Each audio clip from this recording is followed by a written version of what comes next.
Hello and welcome to Middlemarch. Welcome to the age of reform, political, aesthetic, moral, and welcome to the age of questions. Today, we will be exploring this English provincial town and meeting its inhabitants. We'll start by talking about the essential background you need to know in order for George Eliot's masterpiece to be pulled into focus. By the end of this lecture, you will have an intimate knowledge of some of the key concerns of Victorian England, and we will have read the first book of Middlemarch together, Miss Brooke. If you haven't read that first book already, you may wish to return to this lecture once you have. But of course, this lecture will also work nicely as a primer or as something you can make your way through as you read the book. There will be no spoilers for the novel beyond that first book, which in the Penguin Classics paperback edition runs to 120 pages. So let's start to explore the fabric of one of my personal favourite novels of all time, and I promise, if you bring yourself to the work, that this one has the possibility to become one of your favourites too. Let's begin by focusing on the title, Middlemarch. What does that mean? Well, Middlemarch refers to the town where the events of the novel take place. It's a fictional English town, and it's in the middle of the country, in the middle of nowhere. It's not in London, it's in the middle between, say, London and the north. But there's also this metaphorical idea of marching between, or being on the middle march between enlightenment and knowledge and ignorance. We also have this idea of being caught up in the middle between extremes, as Eliot is detailing a country that's on the cusp of widespread social reform. One of Eliot's readers, doubtless, would have been reading the events of this time in light of the more extreme method of social change, which was revolution. More on that in a moment. The subtitle of Middlemarch is A Study in Provincial Life. And that tells us a little bit more about the tone of the novel, the tone we are to expect, and some of Eliot's key concerns and what she hopes to do. A study in provincial life. What does that make one think of? It doesn't feel as though we're about to embark upon a novel, does it? This doesn't feel like imaginative literature. No, this feels as though we're about to read a scientific tract, a scientific examination. That word study makes it sound objective and it makes it sound anthropological. And again, this preps us for some of the binaries that Eliot is going to explore and set up against one another. Fact versus feeling. In addition to the age that Eliot is exploring being one of great reform, this is also an age of great feeling, with reform and revival in the arts, in poetry.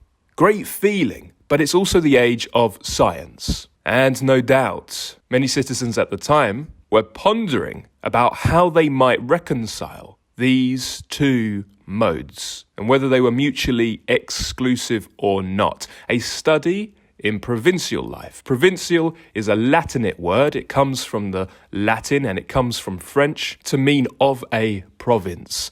Province denoting an area of land. And it would have ecclesiastical and sometimes pejorative connotations. So we're expecting something of an anthropological, scientific and objective study of human life. Middlemarch is technically an historical novel, and it's easy to forget that. One gets completely swept up with these psychologically complex characters and the lives they are living. But of course, Eliot is one of those first English writers who is concerned with the not-so-distant past. She's writing Middlemarch in the early 1870s, but looking back on a time just before the first Reform Act of 1832. In a nutshell, this Reform Act was really, really important. It led to a domino effect with many more reforms taking place, big and small across the board. But essentially the Reform Act of 1832, and remember that the events take place on the cusp of this, so this hasn't happened yet,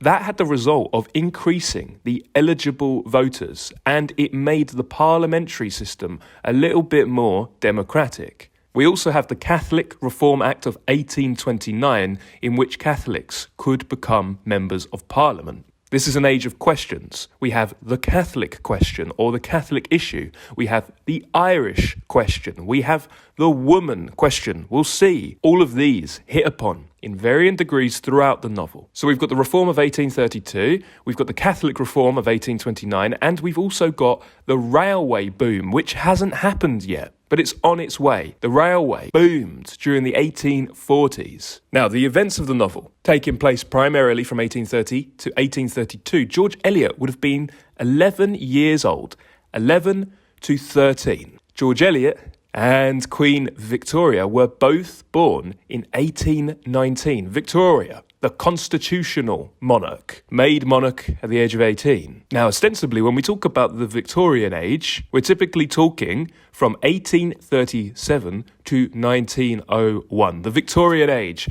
was an age of contradictions and stark contrasts. It was an age of great prosperity, but also great poverty. Incredible invention, but also incredible class struggle. We see the monarchy becoming subservient to democracy, and we see a destabilisation of an oligarchy of rights. George Eliot began writing at 37 years old, and she wrote primarily for money. From 1851 to 1856, she was a journalist for the Westminster Review, and she was seen as pro-reform and dangerously anti-establishment. In 1855, George Eliot was a complete unknown, but oh, how quickly the years of work suddenly pay off, because just 5 years later, 3 stories down and 2 novels published, George Eliot was being heralded as the next Jane Austen. And she was doing really well for herself. At this point, she had earned £6,000 or thereabouts from her fiction, which, to put that in context, is about 12 times the amount of annual income a doctor or lawyer would have brought in. If you wish to contextualise that up against other writers, then Anthony Trollope was making 4 times less than George Eliot, and he was more prolific. And it also took Thackeray, the author of Vanity Fair, 20 years to make this same amount, so she was doing rather well. Not quite as well as one of the best-selling writers of all time, but she most certainly did model her writing endeavours, her enterprise, upon this writer. And you can perhaps already guess it, yes, it was Charles Dickens. Charles Dickens, who 12 years after his death had sold 4.2 million volumes of his works. We have the Pickwick Papers selling 40,000 copies per month. And we have The Mystery of Edwin Drood selling 50,000 per month. There were aspects of the publishing industry at this time which made writing more difficult, but also potentially easier too. There were certain obstacles one had to overcome, but if one could play the game and one could just crack into the sphere, then there was an infrastructure set up to make publishing, to make writing a very lucrative endeavour. The Victorian era was an era in which the novel flourished, and we have the railway boom and the lending library to thank for both of those things. As the Great British Railway became the veins and arteries of the country, and more people needed to travel for work, members of the public wanted to have a good book to read over the course of their journey. So we would have bookstalls pop up at railway stations, and one could pick up a volume or one could pick up a periodical to distract them, to amuse them, entertain them over the course of their journey. We also have the lending library. Single volumes of novels were still prohibitively expensive for all but the upper classes. But the lending library certainly cushioned the risk for authors, but then one was a little bit beholden to the one running the lending library. For example, Charles Moody, who was still indulging conservative and rather restrictive publishing practices, which meant that it was touch and go for a while with George Eliot when he discovered her living arrangements. living in an unconventional, open marriage with George Henry Lewes. And needless to say, Lewes and Eliot and the publisher John Blackwood weren't too happy about being beholden or having their business dependent on whether he liked the author's living arrangements or not. So they sought to put books back into the hand of the purchaser rather than the lender. So they really wanted Middlemarch to be a storm and to have a lot of purchasers. So they made the covers unbookstallish, they made them rather attractive, and they did really well right off the bat. George Eliot's childhood, and it's important to discuss the landscape of her childhood briefly because, as I said, the events of the novel take place during a time in which she was growing, during her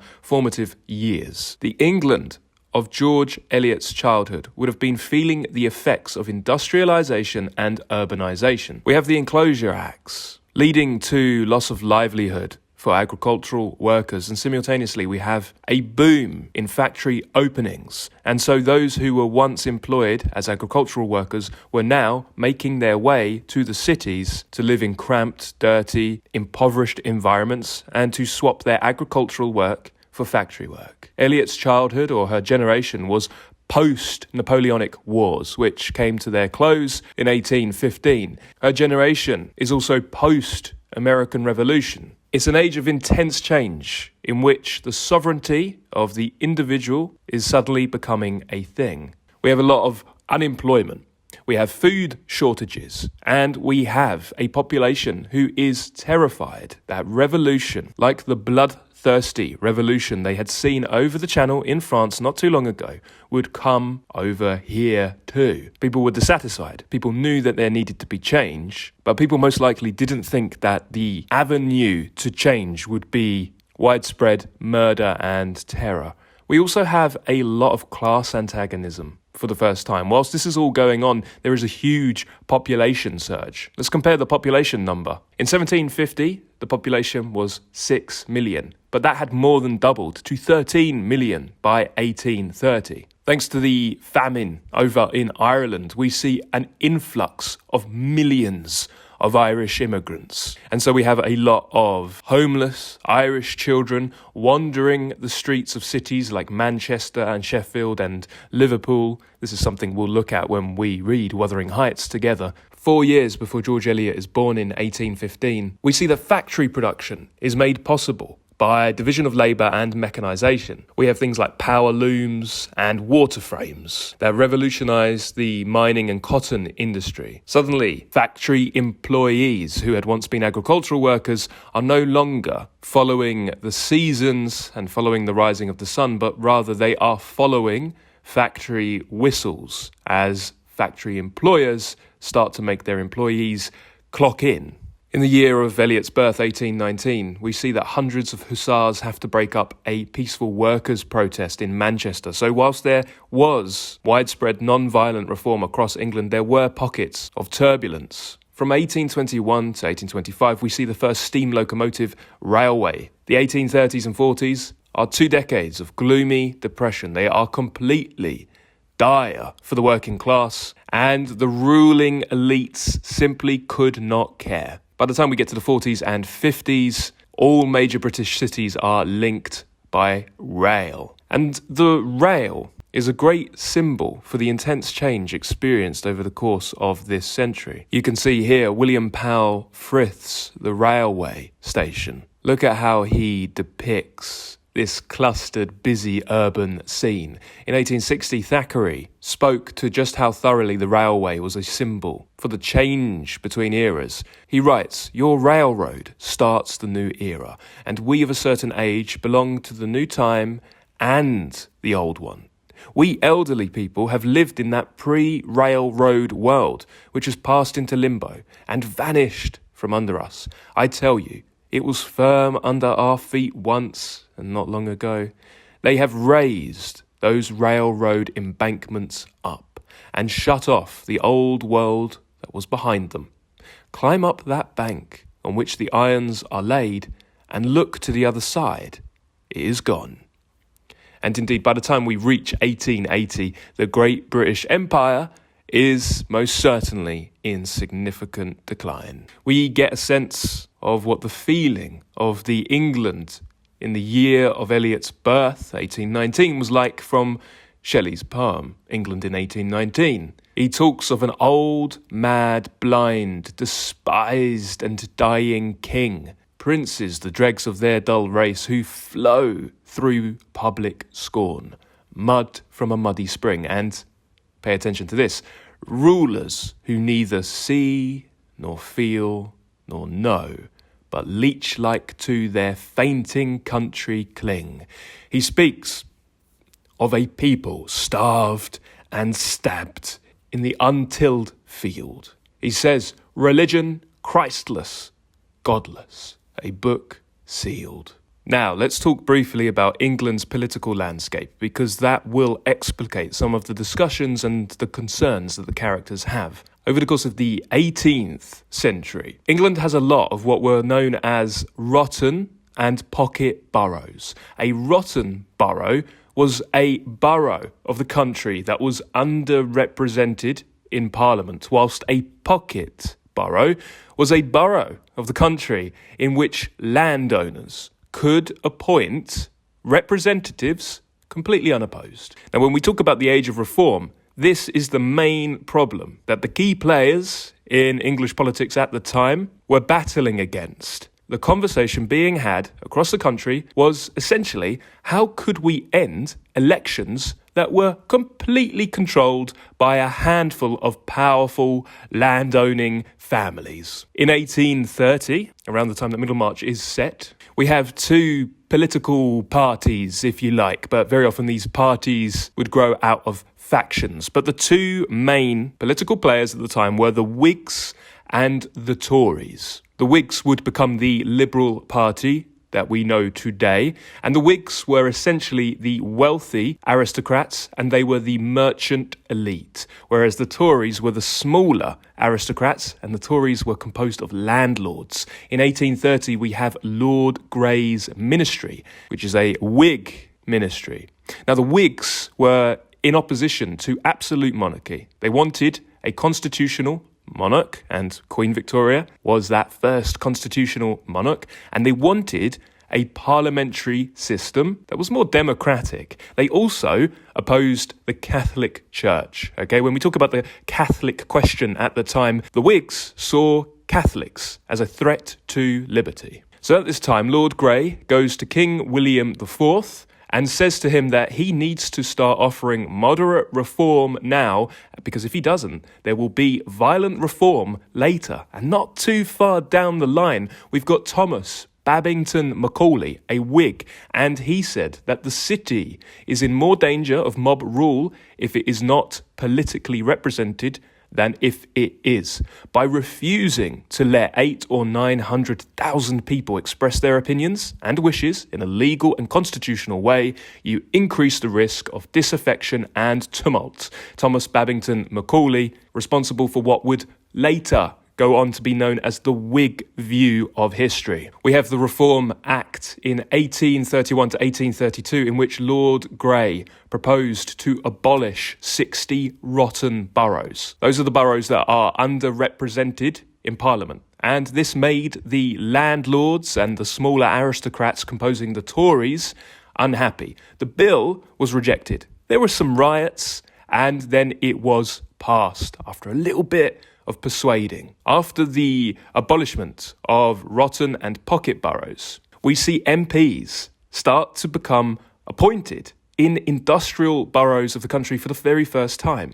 We also see, and this is the most important thing to keep in mind, voting becomes standardised nationwide. The voting pool, the pool of eligible voters, has widened. Now, we do not have universal suffrage, but we're getting closer to male suffrage. It wouldn't be until the early, but not that early, 20th century until we have complete suffrage. But around the time that the first Reform Act came in, if one had ownership of a property, indeed if one was a tenant in a property, coupled with an annual rent of at least 40 shillings, then one could vote. What happened after this was everybody realised, hey, we can have reform without revolution. People didn't need to lose their heads, at least literally they didn't. During this time, we have the Chartist movement, and the Chartists were putting forward the People's Manifesto. So when we talk about the age of reform, what we're talking about is putting power back into the hands of the people and distributing it more equally. The explosion of industrialisation, urbanisation, and intense wiggle room and social mobility within the emerging middle class, which was a new phenomenon, made people realise just how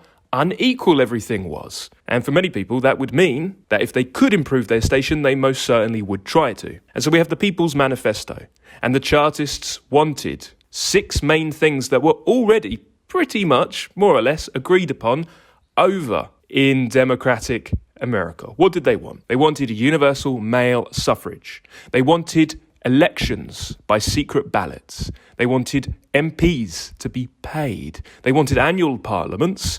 And they wanted an abolition of the property qualifications for MPs. They also wanted equal-sized electoral districts. 5 of these were achieved eventually over the course of the age. George Eliot's Middlemarch is set just before the Reform Act of 1832, but remember that she is writing from 1871 to 1872. At that point, the middle class has become more firmly established. But what we see as we wander through the provincial town of Middlemarch is we get to mark the relations between the landed and town middle classes. And we have key characters who take us between the two realms. We've got Tertius Lydgate. Whenever we follow him, we get to straddle the two realms, thanks to his doctoring practice. We have Will Ladislaw. He takes us between the two realms, thanks to his genealogy. More on that later. We have Bulstrode, who takes us between the two realms, thanks to his money, his deployment of capital. We're in an era where suddenly, and this causes intense anxiety and discomfort for many people, especially those born into a certain station, we have an era where one's gentility starts to become defined by, or can be defined by, one's manners, one's energy, and one's piety. But there's a lot of subtle infighting between the different ranks in the middle classes. There's a lot of tribalism. There's a lot of in-groups and out-groups. From 1830 to 1834, we see the appointment of Earl Grey as Prime Minister, a Whig Prime Minister. And he was responsible for parliamentary reform and helped usher in the abolition of slavery. Now, things didn't happen overnight. After the Reform Act, what we see in England is that Parliament was still primarily representing property rather than individuals. And whilst there would have been middle-class radicals who were satisfied by the outcome, as usual, and as is always the case in these things, the working class was once again stiffed. So we have a working class waiting, hoping for, needing reform and not getting it, or having to be patient and getting it in drips and drabs over the course of the century. But the significance of the 1832 Reform Act wasn't really about its details or what it did, but rather what it represented and the precedent it set, because then it could open the door to further reform sans bloodshed. So we have 1 in 7 males finally given the votes, and yeah, that's still not a lot, but it opened the door for further reform. And yes, it took some time, but on an historical, long-term perspective, one could say that the dominoes fell rather quickly. By 1867, we see that the vote has been extended to any male lodger who pays rent of £10 per year or more. That was an explosion of 1.7 million men suddenly getting the vote. By 1884, if you were a working man in the countryside, you got to vote as well. And as we know, by 1928, we finally achieve universal suffrage. Now let's crack into Middlemarch and let's begin with the prelude. George Eliot begins Middlemarch in a really fascinating way with this prelude and really reveals the strength of her cognitive ability. She is an incredibly intellectual writer, and do not underestimate the power of this prelude. And by that I mean stick to it very closely, return to it, and go very, very slow.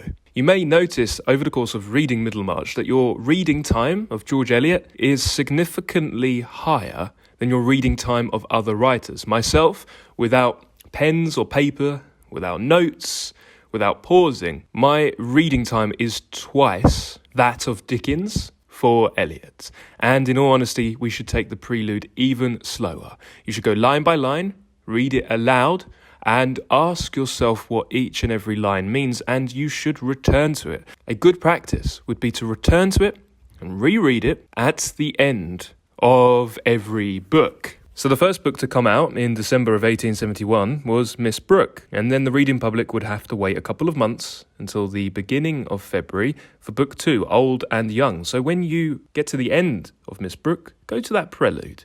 And when Old and Young comes out, and however you consume it, once you finish it, read the prelude again. So it's only 2 pages, but it's very dense and it's significant. And we see Eliot talking about Saint Teresa, the Catholic saint from Avila, Spain, from the early 1500s. At the age of 7, Saint Teresa wanted to convert the Muslim Moors to Catholicism, but she was stopped by her uncle. Now, she talks about how Teresa's passionate, ideal nature demanded an epic life. She's said to have a human heart beating to a national idea, and Eliot tells us that she found her epos in the reform of a religious order. Now, Eliot goes on to lament that many Teresas have been born who found for themselves no epic life. There are many Teresas born in every age who wish to find a life beyond the self, but cannot.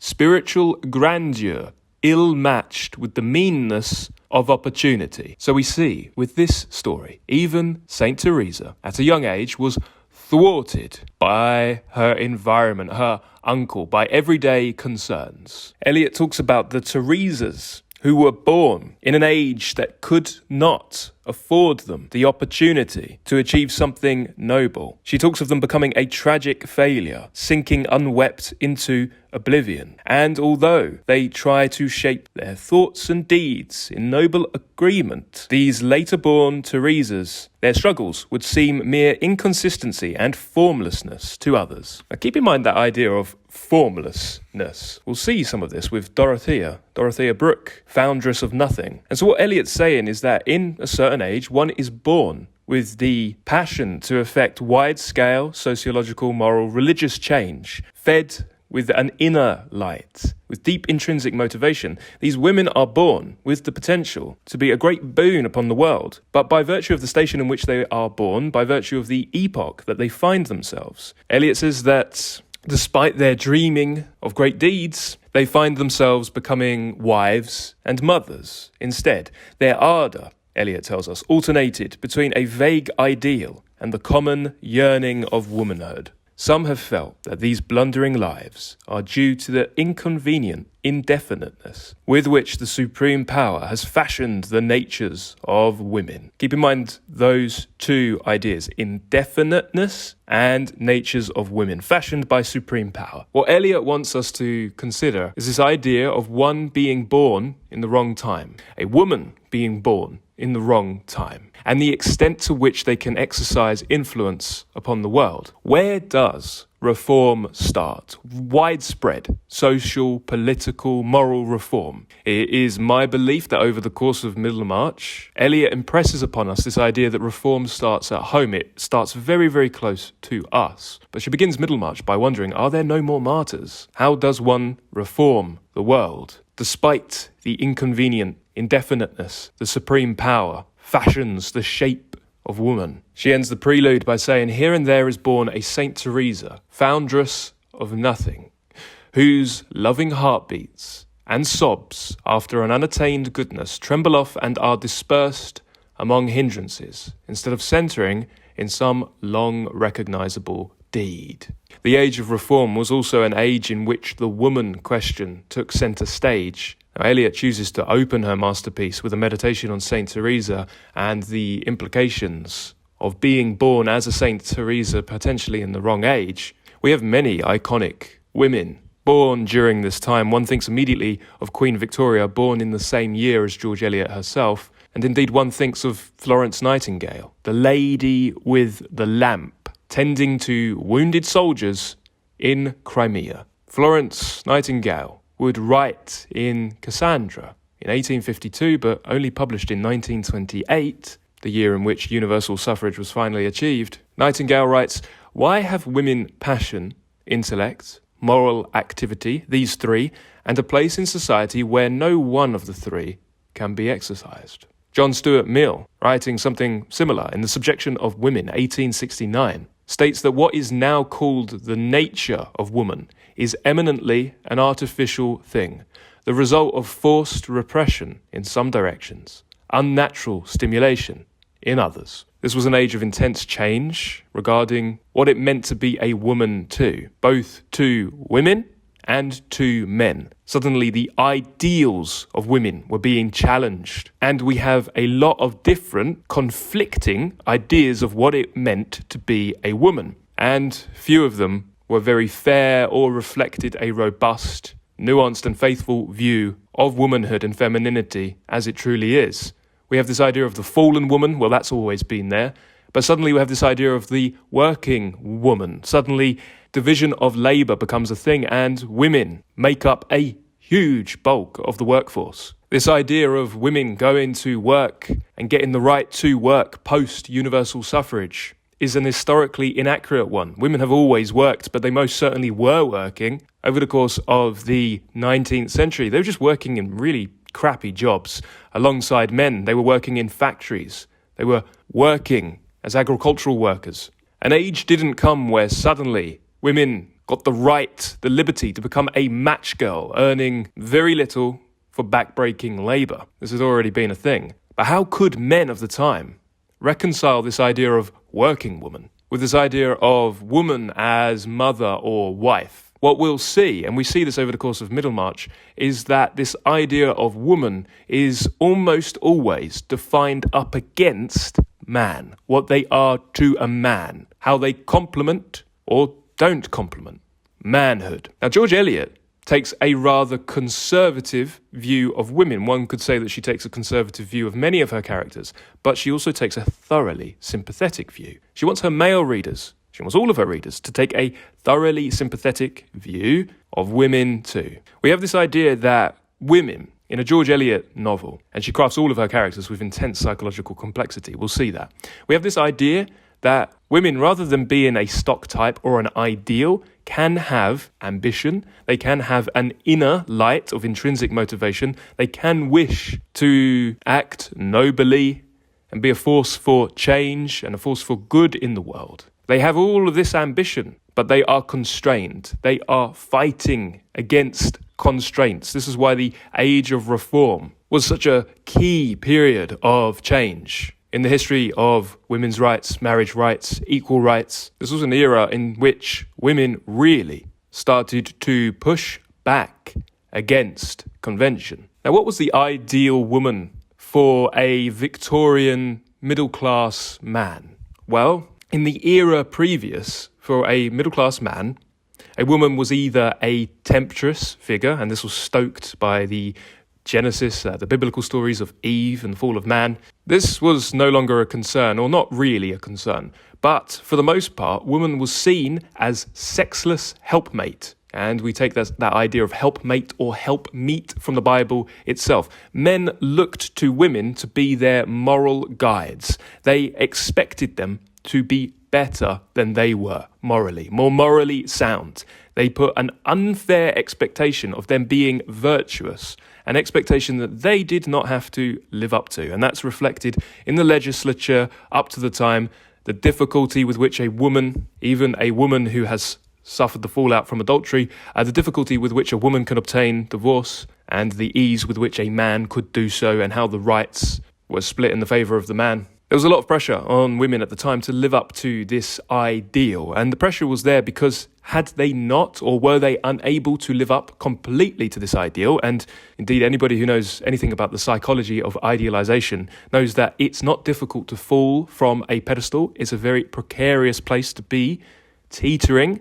One finds themselves walking on eggshells and hiding who they really are, because the ideal is constructed by another. It is not in your hands, and through no fault of one's own, one can shatter the ideal image of another, and suddenly, with just a mere slight deviation from another's ideal, a woman falls to the complete opposite. Any woman deviating from the ideal is fallen. It's a mindset of extremes, where woman is either prostitute or angel. And mid-century, especially with the Pre-Raphaelite Brotherhood reforming not only artistic techniques but the subjects they depicted, we see a pushback against this. And the pushback comes by uniting the two extremes: fallen woman and woman as light. To put it in an uncouth way, angel and whore in unison. We have William Holman Hunt's The Awakening Conscience, 1854, which is a good artistic depiction of this mid-century phenomenon. But what does George Eliot herself say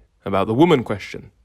She writes that on one side, we hear that women's position can never be improved until women themselves are better.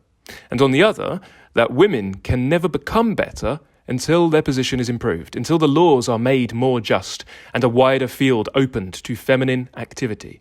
But we constantly hear the same difficulty stated about the human race in general. There is a perpetual action and reaction between individuals and institutions. We must try and mend both by little and little, the only way in which human things can be mended. Let's move into the very first chapter of Middlemarch, and let's meet Miss Brooke, Dorothea. Eliot emphasises the woman question right from the very start, even from the epigraph that she chooses to open this chapter with. Always look to the epigraphs, and when you reach the end of a chapter, return to those epigraphs, because what you'll find is that they do set the tone and they set the table, so to speak, for the idea that's going to be explored in the chapter, but they make more sense once you've gotten through the chapter. They sort of come into more stark meaning. And this one opens with a quotation from The Maid's Tragedy by Beaumont and Fletcher. "Since I can do no good because a woman, reach constantly at something that is near it."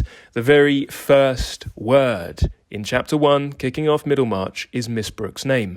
Miss Brooke had that kind of beauty which seemed to be thrown into relief by poor dress.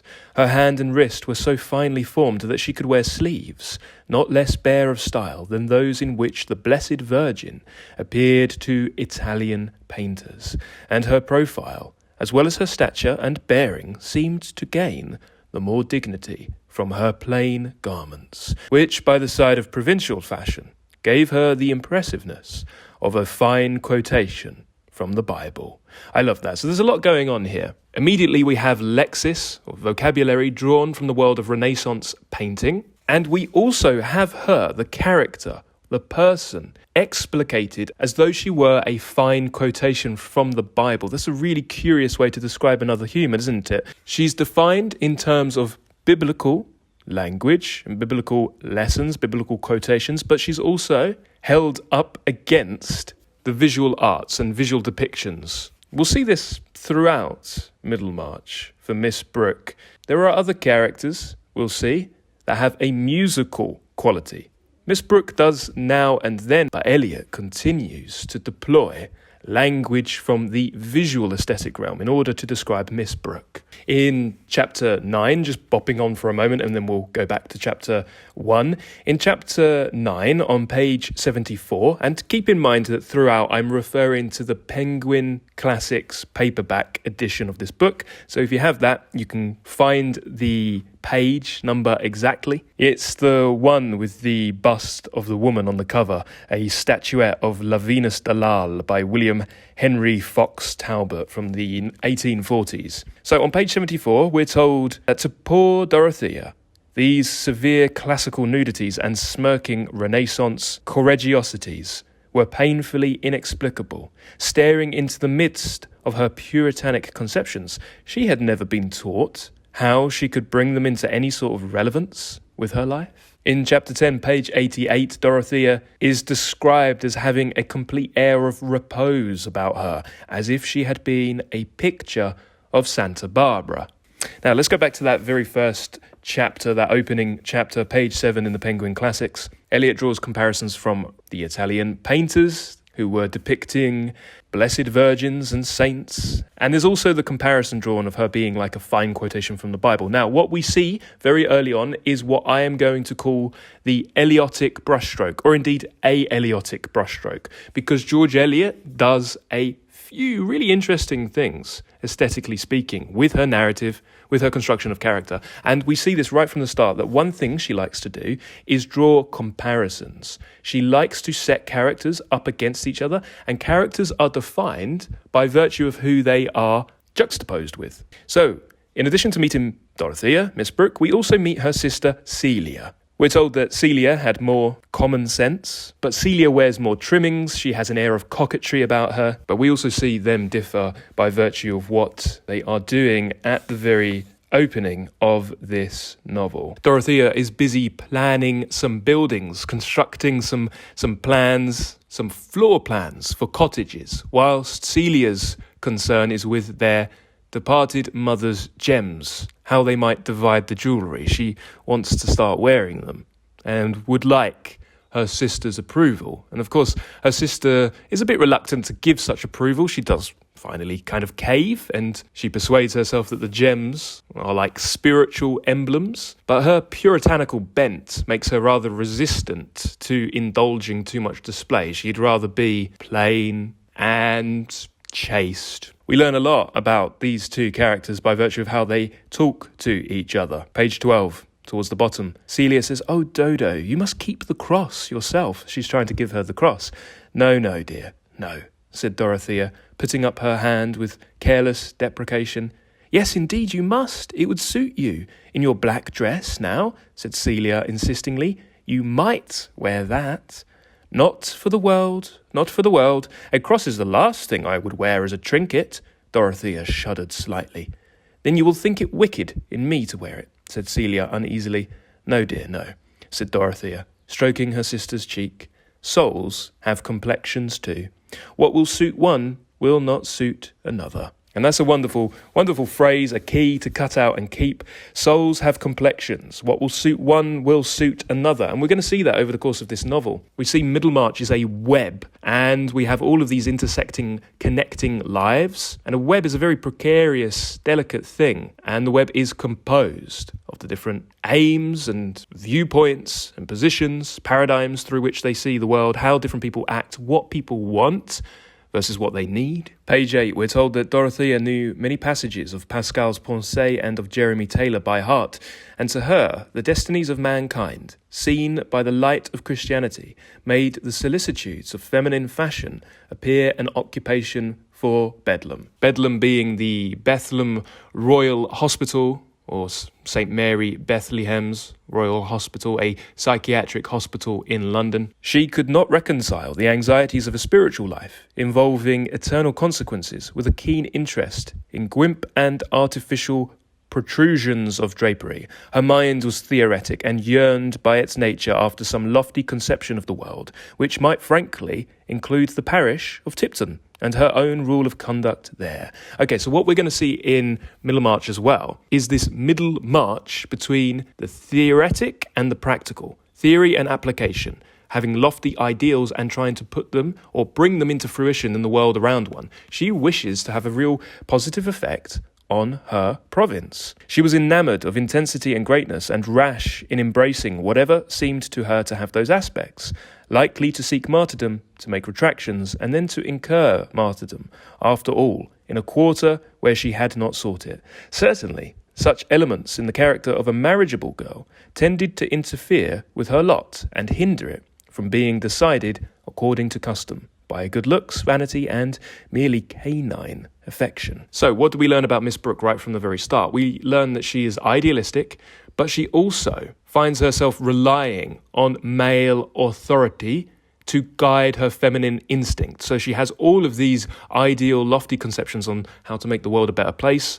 She seeks to be a martyr. She's got high hopes, but she also finds herself in the position of being a marriageable age, and she has immense respect for a long procession of different writers. We see she mentions Pascal. We're going to see her mention Milton or Locke, or at least they are mentioned in conjunction with Dorothea by Eliot. There's some interesting stuff with consciousness and how different interiors are conveyed throughout the novel. More on that in a moment. But what we see here is a woman with high hopes finding herself in need of a male, specifically male, authoritative guide. And it's pertinent that Eliot mentions Pascal. As one of the writers who Dorothea knows quite well, we have this idea of Pascal's wager. Pascal was a Catholic theologian, and he wagered, or he said that it was a better wager to believe in a God and an afterlife than not. Because if one was wrong, that would be surely less devastating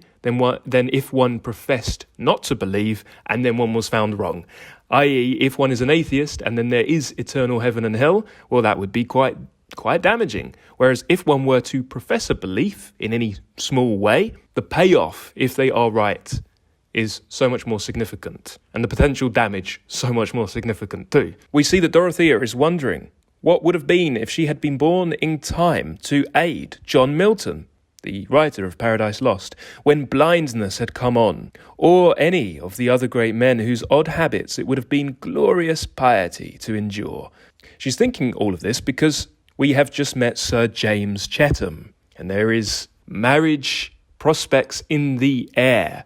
Everybody seems to want Chettham and Dorothea to get together, but she is much more affected by the aged Casaubon. On page 10, she says we are told that this is her viewpoint.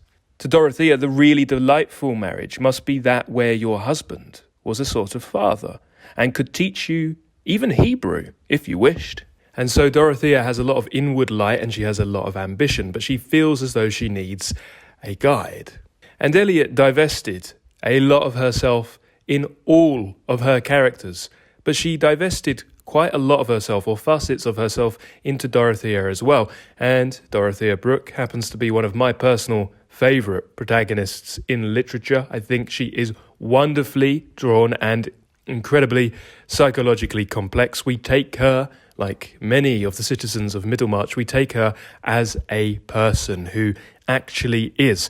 So right from the start, we meet a handful of really resonant characters. We've met Dorothea, we've met her sister Celia, and we've met their uncle, Mr Brooke.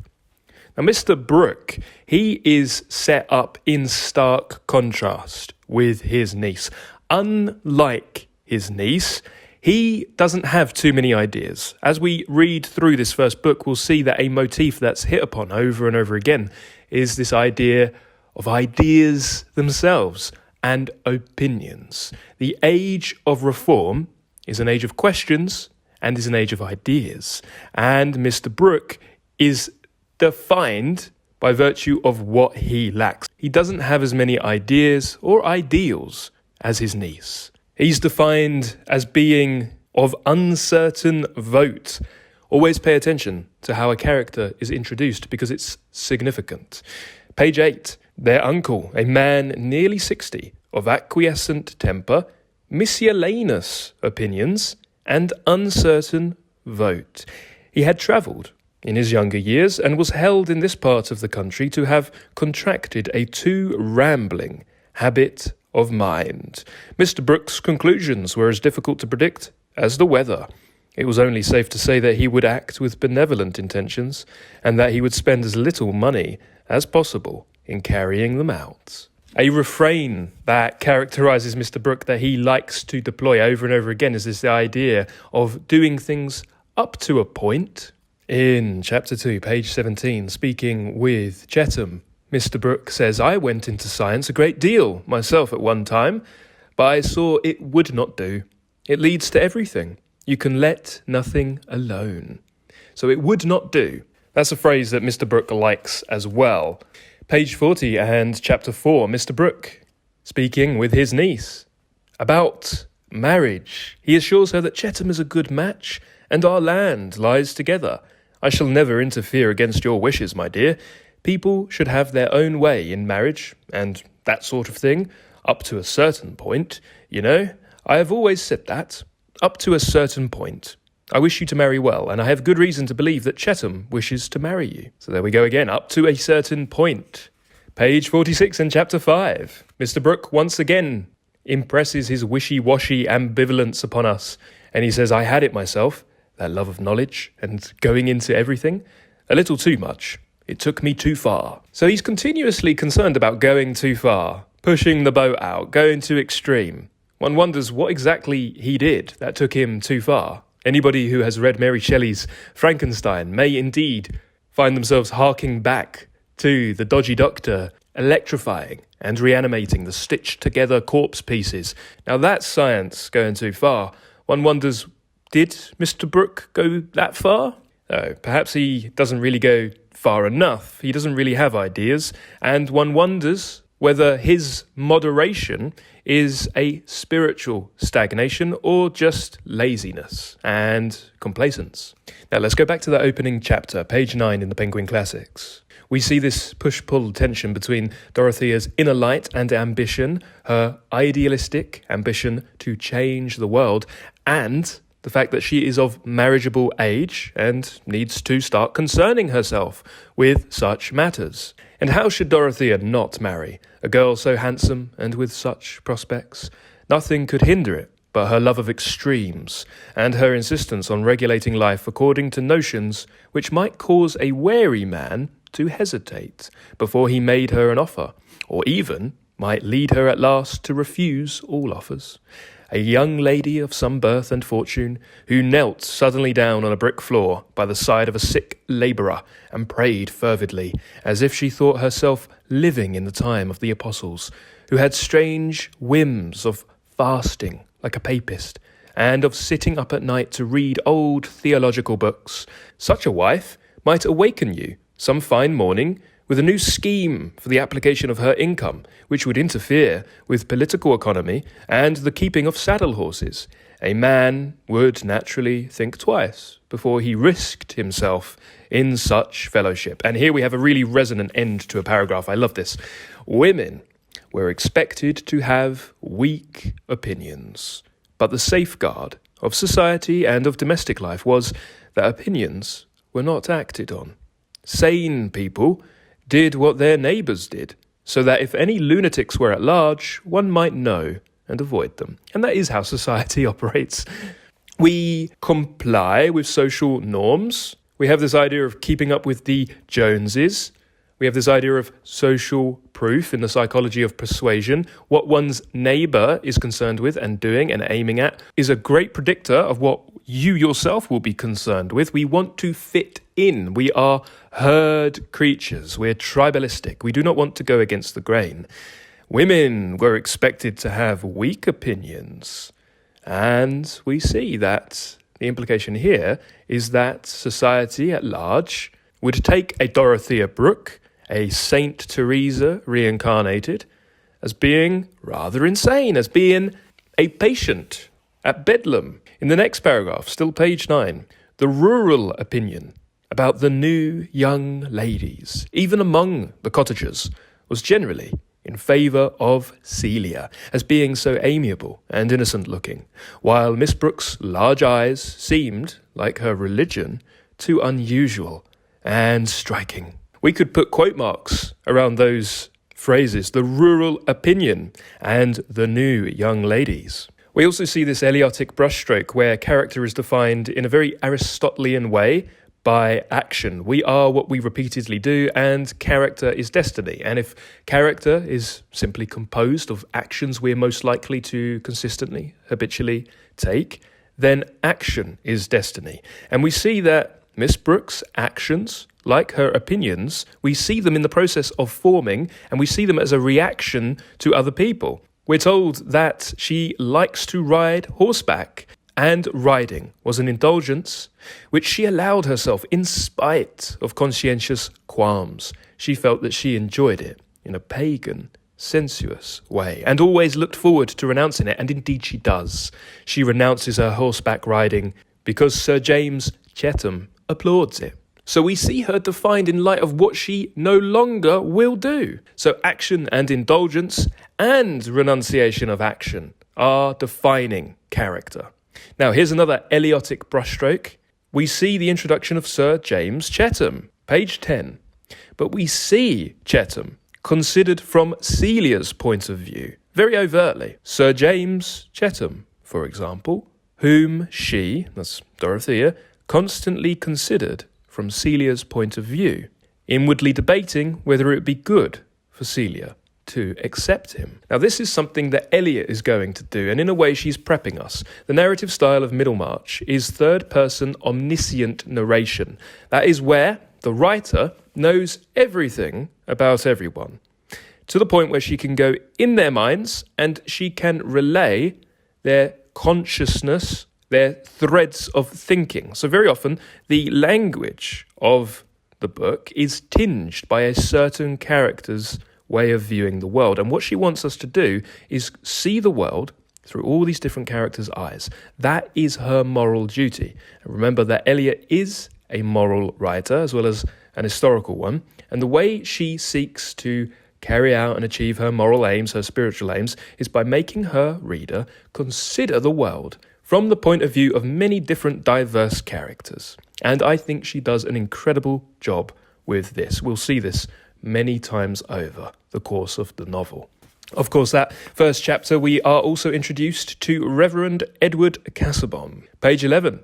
Noted in the county as a man of profound learning, understood for many years to be engaged on a great work concerning religious history, also as a man of wealth, enough to give lustre to his piety, and having views of his own which were to be more clearly ascertained on the publication of his book.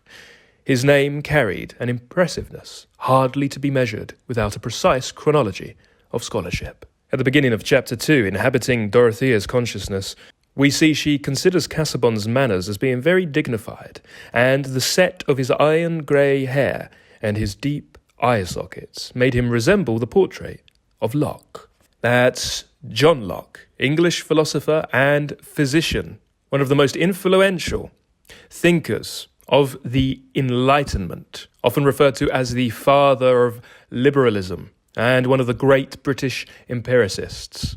Perhaps the Lockean theories that Eliot wants us to consider the most is his idea of theory of mind, without which we perhaps wouldn't have our modern conceptions of the self. Locke believed at birth the mind was tabula rasa, a blank slate.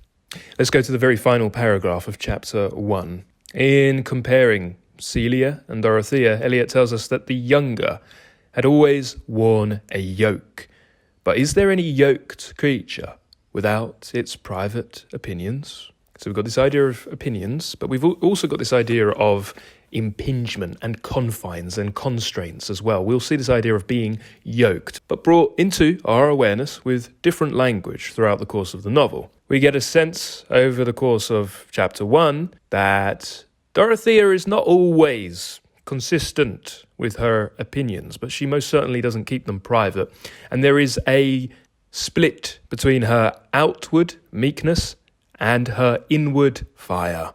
Now, before we go on and deep dive into the second chapter, let's pause for a moment and just talk about art and literature at the time. We might call George Eliot a realist novelist. She's writing in the mode of realism, but she's also thoroughly romantic and influenced by the Romantics too. Over the course of this century, there were changing definitions of art. So reform wasn't just happening in the political sphere or in the industrial sphere. It wasn't just happening in those domains. It was happening in art too, artistic reform. Now, this was made possible by the Romantics, the Romantic era, which we might say runs from 1740 to 1848. Remember that there is a blurring of epochs. The lines are not crisply cut, they do overlap. But the Romantics, that's Wordsworth, Coleridge, Shelley, they did extraordinary things for art because they gave sovereignty to the individual. Suddenly, art was all about the individual's emotional expression, what the world meant to the individual. I wandered lonely as a cloud. Suddenly, readers wanted to hear how the world appeared to the individual. People wanted to read beautiful works written in layman's language. Now, this was really controversial at the time. We take it for granted today because that is the background of all of our art. We're so thoroughly used to this. We're so thoroughly empowered as individuals that we forget that there was a time where artists would not sign their name at the bottom of a picture. So this is interesting for Eliot because what she's writing about, or one of the questions she postulates, is this idea of whether one can affirm or reaffirm the self or the sense of self, sense of identity, by effacing it, by removing it. Now, this is tangled up with the woman question, because typically a woman would become subservient to her husband through marriage. So that courting stage where they prepare to become married, the woman is actually readying herself to become subservient to a man. So the courting stage is, there's a little bit of figuring out whether that would be a good idea or not. And one thinks that perhaps there was an element of relishing one's freedom, though of course the extent to which a woman or indeed anybody was free pre-marriage is nowhere close to our contemporary conceptions of freedom. We were still yoked creatures and kept within societal confines. But there's that idea of, can one reaffirm the self by also transcending it? Now, if one becomes subservient to another, then where does the self go? Does it disappear completely, or is it reaffirmed? There's a sense with the Romantic poetry, when you read Wordsworth, where these sublime landscapes, these huge mountains, are so awe-inspiring that it makes one passive and dumb, makes one frozen in awe. And there's this idea of individual receptivity, the beautiful world, nature, as we receive it through our senses and our sense apparatus, also helps us transcend ourself. We become one with nature. Now we have the Pre-Raphaelite Brotherhood formed from 1848 to 9 onwards. This was a reaction towards the old, crusty, dusty, dull schools of aesthetics, which were influenced by Raphael and the old masters, but this didn't lead to any invention or any gusto or verve. English painters were dull. They were following the standards of the old masters, and the Pre-Raphaelites said, hey, let's go back further than Raphael. Let's go back to the naturalistic styles of the 14th and 15th century. Let's remove the affectations. Let's infuse our paintings with the pious, but let's also be a little bit challenging to the current conventions. So what we see in the hands of the Pre-Raphaelites is the religious becoming sensual.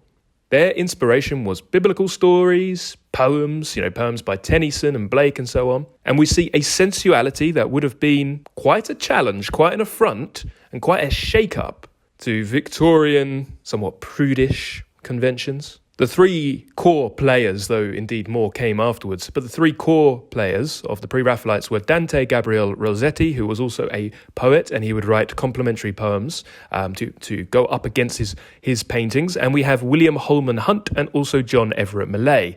You can see John Everett Millais' Christ in the House of His Father here, which emphasises the style and concern of the Pre-Raphaelites and their deference to art style before Raphael.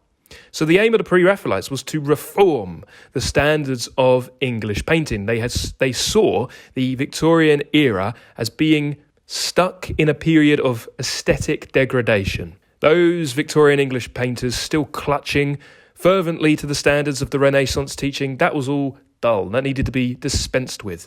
And so what we see is bright colours with the Pre-Raphaelites. We see unconventional subjects. And we see all of the paintings giving life to stories from medieval poetry and the Bible, signed PRB, Pre-Raphaelite Brotherhood. During this time, we have John Ruskin in Modern Painters, imploring artists that we must try to find a truthful depiction of nature. And what would that mean? Well, that might mean we need to dispense with the selection aspect of expression. Art, for a very long time, has been said to be a mirror up to nature, but as a mirror, it's a very selective mirror. We have stories of artists who will solicit dozens of models so that they can paint one aspect of each model. One woman's nose, another woman's lips, another woman's curved neck, shoulders, hair, and put them all together as an ideal image. Now, that's not a faithful depiction of nature, though, is it? That's an idealized depiction of nature. That's a highly selective depiction of nature. And so we have the Pre-Raphaelites doing that, shaking things up in the realm of the visual arts. We have romantics like Wordsworth, Coleridge, and Shelley shaking things up in the written arts, and novelists like Eliot, who grew up during this artistically revolutionary era. Many years down the line, in her great novel, she would go on to seek to elevate ordinary life. For Eliot, the novel was a great vehicle for thought, and it would turn into her essay form, and she would explore philosophy, economics, sociology, theology, political theory. It was great for that. But her novel simultaneously was also her grand epic poem, and it was a hybrid, romantic, half romantic, half realist poem. And it was the kind of poem, or indeed we might see it as a panorama, in which sincerity was held over style. Okay, so this wasn't about flowery style. Typically when one reads a Victorian novel, the style's very ornate, it's very baroque, and this is an aspect that results in many readers becoming fans of Victorian novels. And when one thinks of Victorian novel, they often think of that ornate, flourishy style. It's also one of those things that puts certain readers off. So it's a kind of love-hate divide. But you'll notice as you read through Middlemarch that Eliot doesn't have this.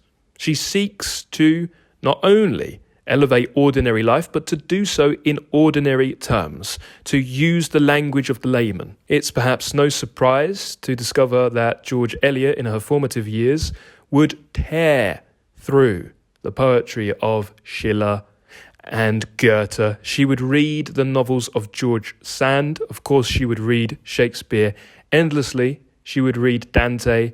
She would read the philosophy of Jean-Jacques Rousseau. She would read Sophocles. And what's really interesting with this cast of writers is just how thoroughly they give life to feeling over thinking. And perhaps George Eliot is one of the best writers to have ever married intense cognitive power with intense sentiment and feeling. Eliot read Wordsworth's and Coleridge's lyrical ballads very, very closely. And one wonders just how many times over she would have read the 1802 preface in which Wordsworth talks of the poetry of ordinary things.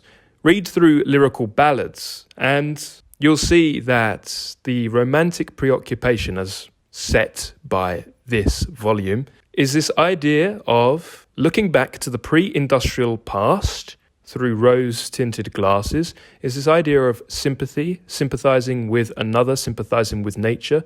The romantics elevate the imagination of children, and the romantics seem to believe in the inherent good of humanity. The romantic manifesto boiled down to 4 points. First, ordinary life is the best subject for poetry. Second, everyday language is best suited for poetry, and Wordsworth undoubtedly deployed the layman's language with his poetry. Third, expression of feeling is more important than action or plot. Indeed, if you read a long romantic poem and you are searching for action or plot, very often you will come unstuck. It's not about that. Any action or plot that there is subservient to the sentiment, the expression. And of course, we have that very famous Wordsworthian maxim that poetry is the spontaneous overflow of emotion that takes its origin from emotion, recollected in tranquility.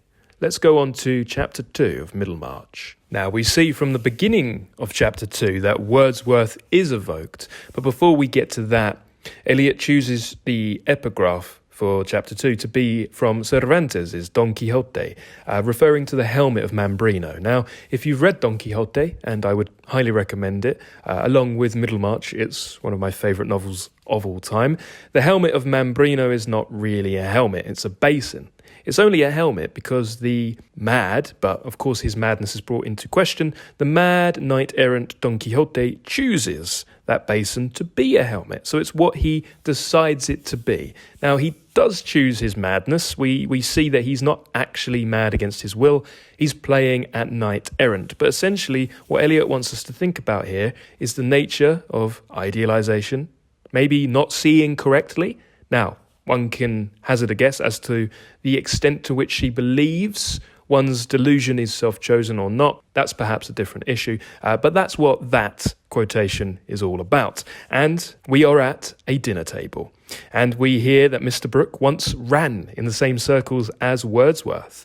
He dined at a dinner where Wordsworth was present, and he was at Cambridge when Wordsworth was there, though he never met him. And we see this dinner table discussion is a symbolic representation about reform. Remember that reform and change starts at home. So these are the dinner table conversations that were happening all across the country.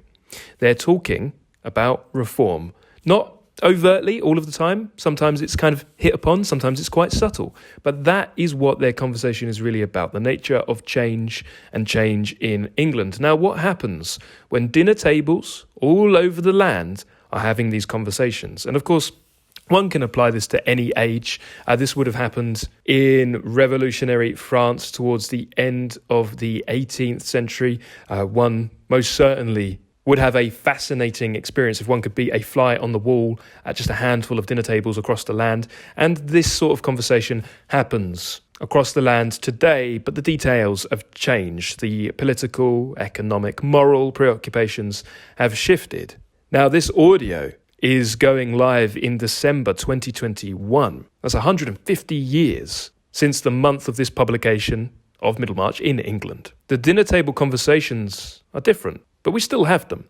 And as December is a seasonal time filled with many holidays, Christmas being one most certainly anticipates dinner tables with conversations that reflect the different concerns and the different opinions of the time. Now, what happens when dinner tables all over the land are having these conversations? Well, history is being made. That's what happens. Dorothea's primary concern is with her ambition to create housing for the less well-off. And she says something which most certainly encapsulates one aspect of the time.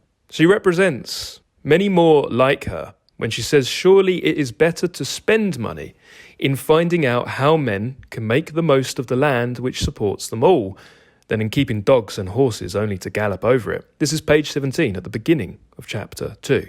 She says, it is not a sin to make yourself poor in performing experiments for the good of all. Later on in chapter 3, page 31, Dorothea is talking to Sir James Chettham, and she really doesn't want to marry him. He's talking to her about the new set of cottages she wants to build. And he says, and this is his way of wooing her, courting her, piquing her curiosity, he says, do you know, that's one of the things I wish to do. I mean, on my own estate. I should be so glad to carry out that plan of yours if you would let me see it. Of course, it is sinking money. That is why people object to it. Labourers can never pay rent to make it answer, but after all, it is worth doing. So you can see what's happening across the land and why the future of so many people is in the hands of those enjoying privileged frivolity. It's sinking money, he says. It's just a castaway, throwaway, dispensable comment, which reveals his attitude, reveals the attitude that lots of people are going up against. But he wants to consent to it because he's going to get a marriage out of it. It's a good way of getting Dorothea interested in him. Worth doing, yes indeed, said Dorothea energetically. I think we deserve to be beaten out of our beautiful houses with a scourge of small cords. All of us who let tenants live in such styres as we see round us. Life in cottages might be happier than ours if they were real houses fit for human beings from whom we expect duties and affections. Let's go back to the beginning of chapter 2, page 17. What's Mr Brooke talking about? He says, young ladies don't understand political economy, you know. And he smiles towards Mr Casaubon. And we see that not only is the future of the working classes, the different rungs of the middle classes, the future of women, in the hands of privileged men, we see it's in the hands of people who do not take seriously the many voices clamouring to be heard across the country. Mr Brooke says, I remember when we were all reading Adam Smith. There is a book. I took in all the new ideas at one time. Human perfectibility now, but some say history moves in circles, and that may be very well argued. I've argued it myself. The fact is, human reason may carry you a little too far. Over the hedge, in fact. It carried me a good way at one time, but I saw it would not do. I pulled up in time, but not too hard. I have always been in favour of a little theory. We must have thought, else we shall be landed back in the Dark Ages. So he's referring to Adam Smith's An Inquiry into the Wealth of Nations, somewhat outdated but still influential at this point, published in 1776. The question was why some nations could become wealthy.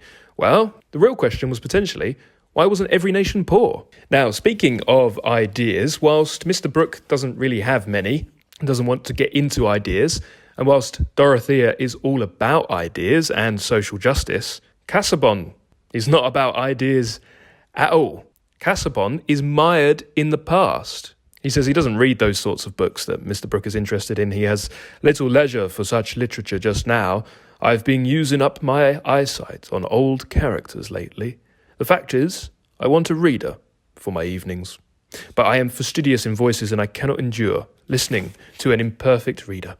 It's a misfortune in some senses. And this is a really interesting character defining point. Page 18 in the Penguin. I feed too much on the inward sources. I live too much with the dead. That's interesting, isn't it? Casaubon says he lives too much with the dead. What's Eliot's preoccupation here? It's the split between the past and the present. And Casaubon seems to be quite firmly in the distant past, so far back in the past, perhaps thinking that this is the key to the present and the key to the future and the key to all of time. And so he's in danger of being passed over by the present. He's not plugged in to what's going on in the country at the time. He says, my mind is something like the ghost of an ancient, wandering about the world and trying mentally to construct it as it used to be, in spite of ruin and confusing changes. Dorothea thinks this is wonderful. To reconstruct a past world, doubtless with a view to the highest purposes of truth, what a work to be in any way present at, to assist in, though only as a lamp holder. She wishes to be a lamp holder. Think of Florence Nightingale, the lady with the lamp. This elevating thought lifted her above her annoyance at being twitted with her ignorance of political economy, that never explained science, which was thrust as an extinguisher over all her lights. As you reread over chapter 3, continue to keep that idea of Mambrino's helmet, and it's not a helmet, it's actually shorthand for idealised blindness, being blind by virtue of one's ideals. We'll see that at this dinner table, a lot of the age and the concerns of the time are covered in asides. It is the dispensable comments that are thrown away here and there that are the most illuminating. But ultimately, by the time we get to the end of chapter 2, we are in no doubt whatsoever about how Dorothea sees her life going, what she wants. Ultimately, she is looking for spiritual fulfillment, and she wants to get that from a man. She wants deep, divine communication with her partner. And she says, this is page 22 towards the end of the chapter, here was a man who could understand the higher inward life, and with whom there could be some spiritual communion. Nay, who could illuminate principle with the widest knowledge, a man whose learning almost amounted to a proof of whatever he believed. What she's looking for is someone complementary, someone who's going to take her ambitions, her ideals, her theory, let's say, and practically apply them. Whether she gets this or not is to be seen over the course of the novel. We won't go into that just yet. Now, keep in mind as you read through Middlemarch, Terry Eagleton's idea of fellow feeling being the essence of Eliotic morality. Eagleton writes, the more you understand the truth of another's situation, the more you grasp how the world seems from their standpoint. And the more you do this, the less likely you are to pass external dogmatic judgments on them. For Eliot, this fellow feeling is the very essence of morality. Now, other authors do this too. It's really fitting that she opens chapter 2 with a quote from Cervantes, because Cervantes is an endless perspectivist and he wants us to see the world from others, the eyes of others too. But he's also more picaresque and more fantastical and ludicrous than realistic. Tolstoy does this too, and he does this in a very Eliotic vein. He's also a realist, or can be called a realist, though perhaps one would venture to say that Eliot is the most realist. Eagleton says that reading and writing, then, are implicitly political acts, breeding social solidarity. The novel, in addition to being expressed in a mode of realism, is also an antidote to realism. What we're getting here is something that we can't actually get in real life. We can't zoom in and out of the consciousness of other people. But here, as a surrogate experience and being afforded the opportunity to do so, it helps us be sympathetic to the position of others. Empathetic to the position of people who we don't agree with. And this is a practice ground for doing so. So Eliot allows us to sympathise with all these different people. And that is her moral aim. And that makes Middlemarch a political act because it is breeding social solidarity. What we're seeing as we zoom in and out of all these different characters' minds, we're seeing just how firmly society is a web. Now, a web is a great thing because we can have tangible knock-on effects. We can strengthen the web by strengthening our own threads, but we can also get caught in webs, okay? And we will see that some of the characters here get mired in petty provincial politics. The fact that society is such a web also has grand implications for whether a country goes down the reform route or the revolution route. Remember that a web is centreless. There is no centre. Although ostensibly Eliot's heroine in this novel is Dorothea Brooke, we see the world almost equally weighted from all the different personas, all the main players at least. A web is a very delicate thing. If you tug too forcibly at just one thread, it all unravels. But it does mean that if you strengthen that thread, then you strengthen the whole thing, or you make efforts to. It means that good can spread throughout the web, but so can evil. And it also means that we can affect change from even our very small station, even our position. Change does come from within, and reform starts at home. Let's go on to chapter 3. By chapter 3, we see that Dorothea Brooke is completely enamoured with Casaubon, though one would venture to say that she's not actually enamoured with the reality of Casaubon, but rather what she brings to him. Now, idealisation works in both the male sphere imposed upon women and women to men too. The woman question at the heart of the Victorian era is the effect of the male gaze upon women and imposing certain preconceptions of what a woman should be. And it's all wrapped up with virtue and what a woman means to a man. But women do it too, especially in the run-up to selecting a mate or selecting a marriage partner. And she's doing this here with Casaubon. And it seems as though she can't quite let herself take in what everybody's saying to her, because everybody around her is saying, don't marry Casaubon. In the nicest way possible, they're saying. Now, they don't want to interfere too much. They know what she's like. They know she's very idealistic.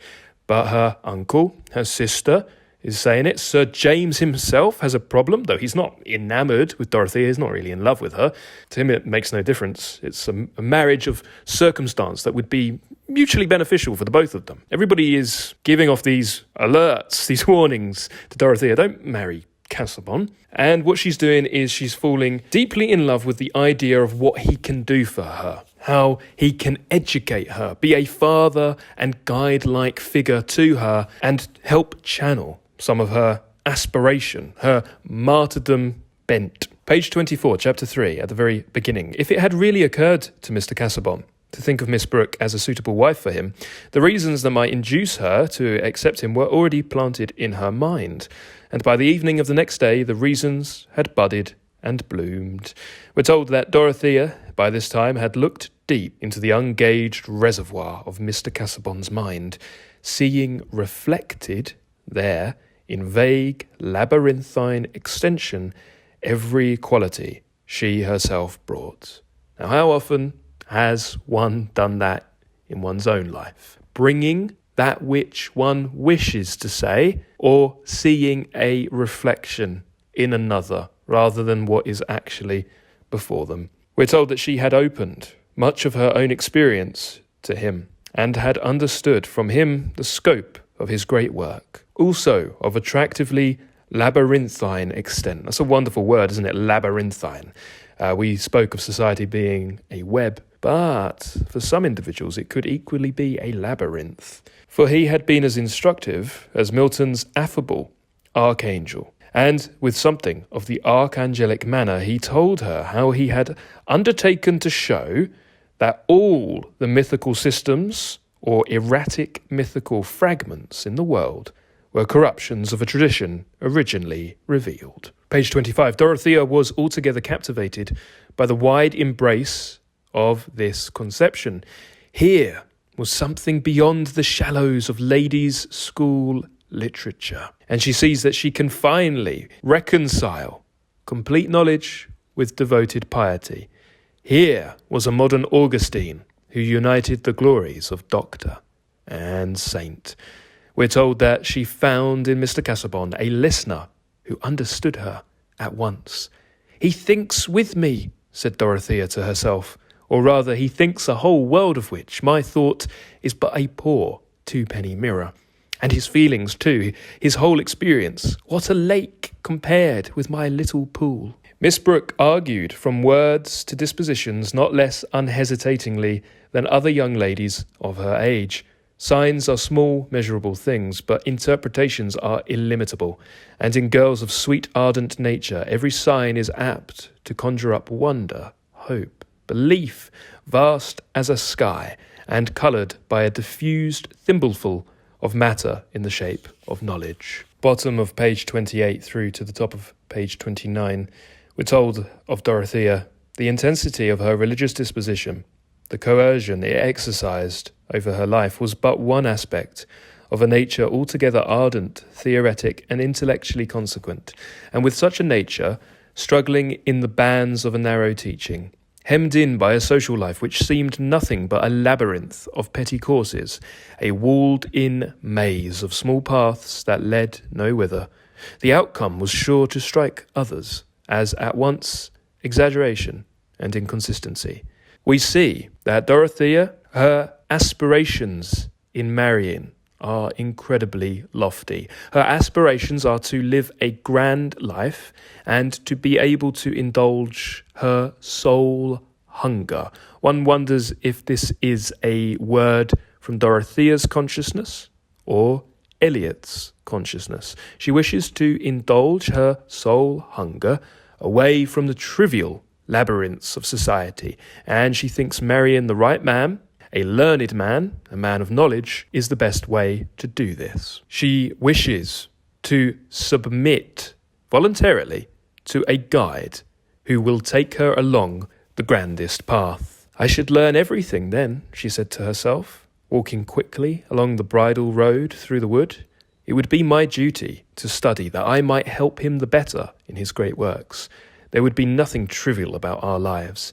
Everyday things with us would mean the greatest things. It would be like marrying Pascal. I should learn to see the truth by the same light as great men have seen it by, and then I should know what to do when I got older.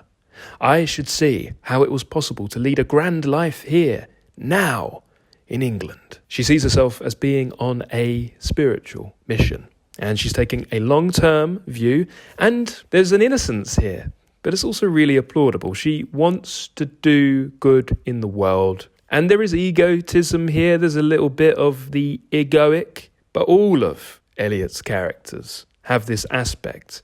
There is no character in Eliot's Middlemarch who is wholly good or wholly bad. They are all characterised by ego and self. And we see how they dance among each other and the interplay between different egos, different needs and wants in a society. Of course, in chapter 3, Sir James Chettham is still trying it on, and he's trying to pull Dorothea in. He even tries to persuade her with a puppy, and Dorothea immediately forms an opinion on the spot. Page 30. "It's painful to me to see these creatures that are bred merely as pets," said Dorothea, whose opinion was forming itself that very moment, as opinions will, under the heat of irritation. Look at that little, in the brackets there, that little aside, as opinions will. That's Eliot interjecting again. And what she's saying on this little level, this micro level, is applicable to the macro level too. This is applicable to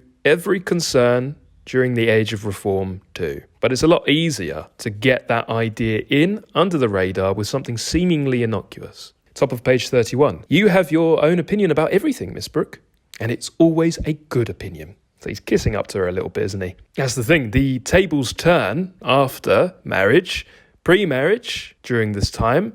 The woman holds the cards.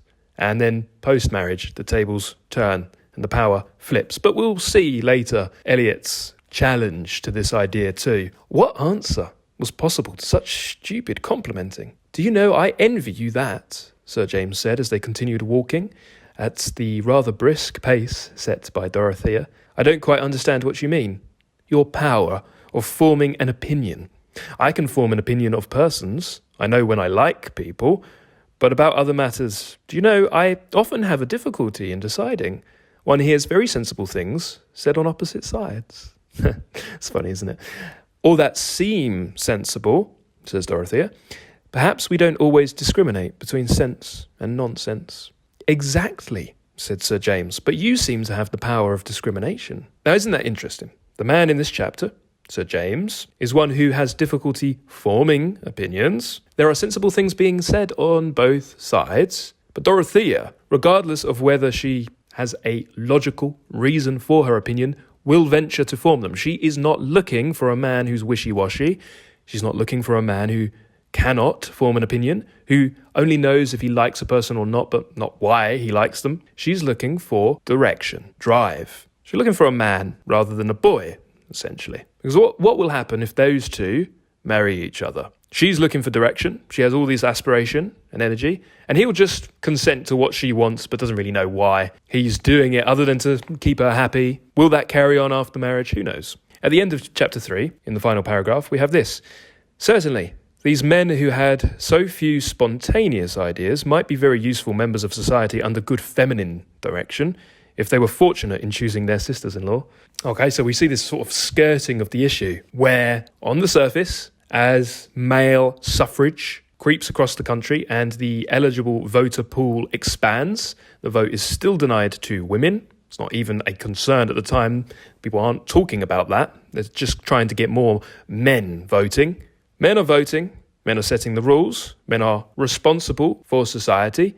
But there's this Eliotic idea simmering that the real governance comes from the women behind the scenes. That's interesting. Now, we're going to see that over and over again, okay? Let's go into chapter 4, which begins with a quote from Eliot herself. She's trying to pass off her own quote as though it might be Shakespeare, but it's not. It's George Eliot. "Our deeds are fetters that we forge ourselves," the quote begins. "Aye, truly, but I think it is the world that brings the iron." Now, that's interesting. So we're thinking about fetters, and we're thinking about how the society around us keeps us constrained. And as this is a time of year where we indulge a reading tradition of Charles Dickens' A Christmas Carol, one cannot help but think of Marley's ghost when he says, "I wear the chain I forged in life." Over the course of this chapter, by virtue of Celia talking to Dorothea, we get this idea reinforced that Dorothea is seeing what others don't see. At the end of page 36, she tells her sister, "You always see what nobody else sees. It's impossible to satisfy you, yet you never see what is quite plain." She then goes on to say that it is a fad that her sister is indulging in regards to the drawing of plans for houses. "Fad? To draw plans? Do you think I only care about my fellow creatures' houses in that childish way?" says Dorothea. "I may well make mistakes. How can one ever do anything nobly Christian, living among people with such petty thoughts?" Well, that's the question that we are coming up against time and again in Middlemarch, as we march between the middle of enlightenment and ignorance. Reform and change does not take place in a vacuum. It is part of a web, and we must exist in society. And that means that others are going to have their influence on us and what we want to do. They might get in our way a little bit, but we also want to do things for their benefit too. We cannot dispense with them. So it might mean that we can only go so far, and some of it is dependent on the station in which we are born. And we see in this chapter, page 38, Dorothea was getting away from Tipton and Freshitt and her own sad liability to tread in the wrong places on her way to the New Jerusalem. Now, over the course of the next few pages, 38 to 39, we see one of the effects at being able to craft such a genius historical novel, a novel that is so thoroughly complex psychologically and morally that we forget that this is an historical account, and this effect is dramatic irony and dramatic foreshadowing. because the reader of this novel has the benefit of decades having elapsed since this time. It's the not-so-distant past. It's like us today reading a novel about the 60s and 70s, say. It's still firmly in the collective conscious. We still have the reference points. We know what happened politically and socially. We know the civil rights issues of that time. And so when a character says something about that time, and we know by virtue of being many years on that they are either going to be proven right or wrong, then that gives a further resonance to what they're talking about. Victor Hugo does this marvellously well in Les Miserables, though indeed, despite that novel being similarly sprawling, is written in a very different mode from Eliot's masterpiece. Hugo is more firmly in the romantic camp, as far as I'm concerned, and Eliot is more in the realist camp. But they both exploit dramatic irony and foreshadowing. And they're talking about this criminal who was condemned to be hanged for stealing sheep. The irony here, of course, is that sheep stealing was a capital offence up until 1832. So had this criminal activity taken place just a couple of years later, this particular individual would not be hanged. But Eliot doesn't stop there. Mr Brooke talks about Casaubon, page 39, saying to Dorothea, "You like him, eh? Well now, I've known Casaubon 10 years, ever since he came to Lowick, but I never got anything out of him. Any ideas, you know? However, he is a tip-top man and may be a bishop. That kind of thing, you know. If Peel stays in. And he has a very high opinion of you, my dear." The dramatic irony, of course, is that Peel did not stay in. Whilst he would go on to serve twice as Prime Minister of the United Kingdom from 1834 to 5 and then again in 1841 to 46, at the time of this writing, he is Home Secretary and would very shortly, from the time in which Middlemarch is set, he would very shortly resign from Wellington's government. This goes back to that first Reform Act, which was right around the corner. Earl Grey, the first Whig PM after 50 years of Tories, went to the King and asked for him to create a large amount of Whig peers in order to pass the Act. Remember that the Whigs are the wealthy aristocrats and merchant elite. Obviously, the Tories, the smaller aristocracy, and the landlords wouldn't like this. The king refused to do this, and so Grey resigned. And they couldn't get a conservative government going. And the king began to fear a revolt. This is what's right around the corner from the time of Middlemarch. The king is very soon going to be fearing a revolt, and so invites Grey back into the position, and then they do indeed pass the Reform Act in 1832. The irony here being that all of these individuals are part of an intricate web or labyrinth, and their actions are dependent on, and they rely on the actions of others. They rely on certain other people doing certain other things. And so Mr Brooke says, well, if Peel stays in, and I suppose the implication here is that they believe he will, then Casaubon will be a bishop. And we know, due to historical hindsight, that he won't stay in. But the important thing here for Mr Brooke and Dorothea is that Miss Brooke's uncle is trying to impress upon her the fact that Casaubon is not a man of ideas. He's mired in his mythology. And at the bottom of page 40, Dorothea says, "I cannot imagine myself living without some opinions, but I should wish to have good reasons for them." Okay, so she's got opinions, and everybody can have opinions. But the really impressive thing is if you have good reasons for your opinions, unlike Chettham, who seems to have no reasons for his opinions whatsoever, she wishes to have good reasons for them. And a wise man, she says, could help me to see which opinions had the best foundation and would help me to live according to them. And so that's what she wants to get out of marriage. Her uncle, having not been married because he says, "I never loved anyone well enough to put myself in a noose for them." It is a noose, you know. Temper now. There is temper. And a husband likes to be master. Okay, so he's saying marriage is a noose. And Dorothea, the quixotic Miss Brooke, says, "I know that I must expect trials, uncle. Marriage is a state of higher duties. I never thought of it as mere personal ease." said poor Dorothea. Okay, so she's still very idealistic here. He's saying, look, be careful, because marriage is a rope around your neck. It's a noose. And she only half hears that and says, oh, okay, he's looking after me. He's trying to warn me that's going to be difficult. And she's like, but in service of something so much higher. And I've picked the right one. I've picked Casaubon. And he's trying to persuade her, go for Chettham, because he's a good, sound-hearted fellow, Chettham. But he also doesn't go much into ideas. I did, said Mr Brooke, when I was his age, but Casaubon's eyes now, I think he has hurt them a little with too much reading. Now, all of this falls on deaf ears. She has a conception of Casaubon that she has imposed. To her, he is Milton, Pascal and Locke, all rolled into one, and he's so much wiser, and she's going to teach him.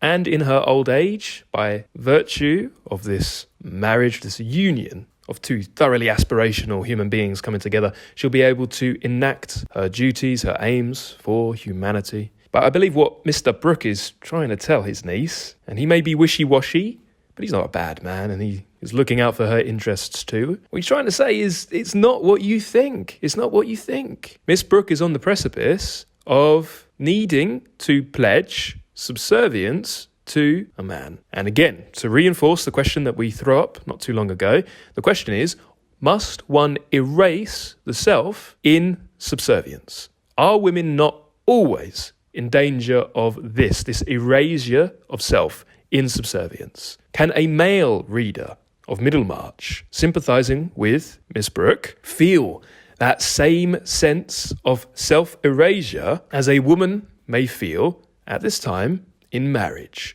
And then the question is, does self-erasure ultimately affirm oneself? Can it be an act of empowerment, acting in the interests of others, sublimating one's energy and one's interests and channeling them to something higher?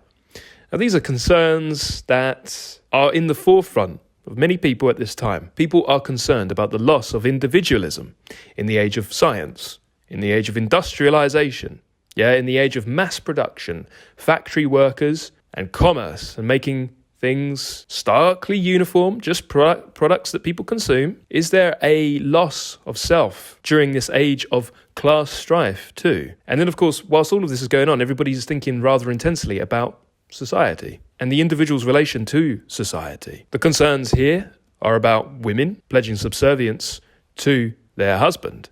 But what about the individual's subservience to the whole, to society? These are not easy questions to wrangle with. Let's go on to chapter 5. Chapter 5 opens with an epigraph from Burton's Anatomy of Melancholy, which is a labyrinth and is most likely the model for Casaubon's work. And then we have Casaubon's letter to Dorothea, thoroughly stripped of emotion. Now remember, what Eliot is doing is setting up this idea of fact up against feeling. And Casaubon is dry. He has no feelings. He has no sense of romance, no sense of life. And indeed, this is evocative of Mr. Collins's letter, which is hilarious for very similar reasons from Pride and Prejudice. Now, it's not exactly Captain Wentworth's ardent profession of love in Persuasion, is it? I don't suppose many women, many young women, would be particularly happy about this letter. In the Penguin, it's page 43 to 44. It's stripped of emotion. Okay, it's not romantic at all. And yet, Dorothea is overcome with emotion. She finds it completely romantic, doesn't she? Bottom of page 44. Her whole soul was possessed by the fact that a fuller life was opening for her. So what she's doing is she's actually furnishing the letter with her own sentiments. Casaubon is not responsible for the feeling that arises in Dorothea. She is filling it up, okay? And there's a lot of references to him being filled up or projected on by her. Because, as it says in page 45, all Dorothea's passion was transfused through a mind struggling towards an ideal life, okay? And indeed, following on from that wonderful letter, at the end of this chapter, chapter 5, we have Casaubon's speech, and Dorothea similarly fills it up for him, okay? He doesn't actually have to do the hard work of feeling. Her reaction, page 50, no speech could have been more thoroughly honest in its intention. The frigid rhetoric at the end was as sincere as the bark of a dog, or the cawing of an amorous rook. Would it not be rash to conclude that there was no passion behind those sonnets to Delia, which strike us as the thin music of a mandolin? And then here's a really resonant couple of lines. Dorothea's faith supplied all that Mr. Casaubon's words seemed to leave unsaid. Okay, this is like biblical exegesis. We have the words, okay, and then there's so much around them, and very often that which is unsaid is what we bring to the text. What believer sees a disturbing omission or infelicity? The text, whether of prophet or of poet, expands for whatever we can put into it, and even his bad grammar is sublime. The thing I love about Eliot's writing, I love many things about her writing that a lot of critics charge her as lacking. Many critics say that she doesn't write beautiful sentences, and though she does deploy the layman's language, and her strength is more cognitive than ornate, I see the rhythm, the cadence, the language choice as being absolutely marvellous. I really, really love her prose. I find that it really abides with me and my temperament. And not only that, but I find her to be a very comic, humorous, and ironic writer. Many critics have said that she doesn't have any humour. She doesn't make one laugh at all. She makes me laugh. She makes me smile. Suffice to say, Middlemarch is a masterpiece for about 100 different reasons. And one of the main reasons, of course, is Eliot's understanding of humans. And we can see that understanding by virtue of how she puts these humans up against each other, to the point where one character is affirmed or reaffirmed as being all the more real by virtue of how they interpret another character. Isn't that such an eminently human thing to do? To idealise another, to see them by virtue of what you bring to them than by virtue of who they really are. So we don't for any moment think that Dorothea is a character. We take it for granted that she's a living, breathing human, like the characters of Tolstoy. And by the end of this chapter, she's so blinded by idealism that we're told that she was not in the least teaching Mr. Casaubon to ask if he were good enough for her, but merely asking herself anxiously how she could be good enough for Mr. Casaubon. And of course they do agree to get married, and I think the reader's sympathies are fully extended to Dorothea Brooke at this point. Now, another Eliotic brushstroke that I really like is how Eliot mixes the narrative styles with her own voice and the voice of the characters. Very often we should ask ourselves, especially in those passages that we find really resonant, if we enjoy a passage or we perk up a little bit, ask ourselves, whose voice is this? Who's talking, or whose consciousness are we experiencing? Page 48, we see Celia's consciousness bleed in. Here was something really to vex her about Dodo. Now, of course, the main flag up, or the first indicator that we're in Celia's mind, is the name Dodo. Okay, she calls Dorothea Dodo. It was all very well not to accept Sir James Chettham, but the idea of marrying Mr. Casaubon, this is Celia's consciousness. We're seeing the world through her eyes. Now compare that to page 80, midway through chapter 9, where we see the world through Will Ladislaw's interior. Again, apprehending Dorothea. But what a voice! It was like the voice of a soul that had once lived in an alien harp. This must be one of nature's inconsistencies. There could be no sort of passion in a girl who would marry Casaubon. Now again, compare that to Fred Vincy's consciousness. Chapter 12, page 109, near the bottom. Being charged by Featherstone as borrowing money in his name, in the full assurance that when he passes away, his debts will be easily taken care of by virtue of that which is left to him in his will. Fred blushed. He had not borrowed money in that way, for excellent reasons, but he was conscious of having spoken with some confidence, perhaps with more than he exactly remembered. It's that aside, those brackets that let us dip into the way he sees the world, about his prospect of getting Featherstone's land as a future means of paying present debts. Now, another thing Eliot does, and remember, always ask yourself, whose consciousness am I in? Whose voice is this? Sometimes it's Eliot's voice, and we'll see that she very often does waltz straight into the picture, and we hear her voice overtly with the Eliotic I. But what she also does is she stacks similes, or she stacks figurative language and abstract notions in a really quite playful and delightful way. Page 49, okay, back in chapter 5, we're bopping all about here. We see, discussing Casaubon's mother, Celia is described as being inwardly frightened and ready to run away. Now she had hurled this light javelin. Social discourse described in terms of an athletic but also confrontational activity. Dorothea's feelings had gathered to an avalanche, and there could be no further preparation. So we go from javelin hurling to avalanche gathering. And then we have another layer on top of all of that, something really quite deeply symbolic. Now, I've said elsewhere that Dickens is entrance-level symbolism, Victor Hugo is the next level. I see Eliot as being quite high up because her symbolism is embedded in her realism. It is right to tell you, Celia, that I am engaged to marry Mr. Casaubon. Perhaps Celia had never turned so pale before. The paper man she was making would have had his leg injured, but for her habitual care of whatever she held in her hands. She laid the fragile figure down at once and sat perfectly still for a few moments. When she spoke, there was a tear gathering. "Oh, Dodo, I hope you will be happy." So she's making a paper man. And do we not all make paper men and paper women? Do we not all delicately construct other people around us? And that construction, that idealisation, could be damaged quite easily if we weren't so tender with it. This is a wonderful symbolism. Now, in chapter 6, we see more of the age of reform riven through the narrative. There's a push-pull. One chapter deals with the concerns of the individuals about to get married, and then there's that tension and that explication, that contextualisation of the individual in wider society.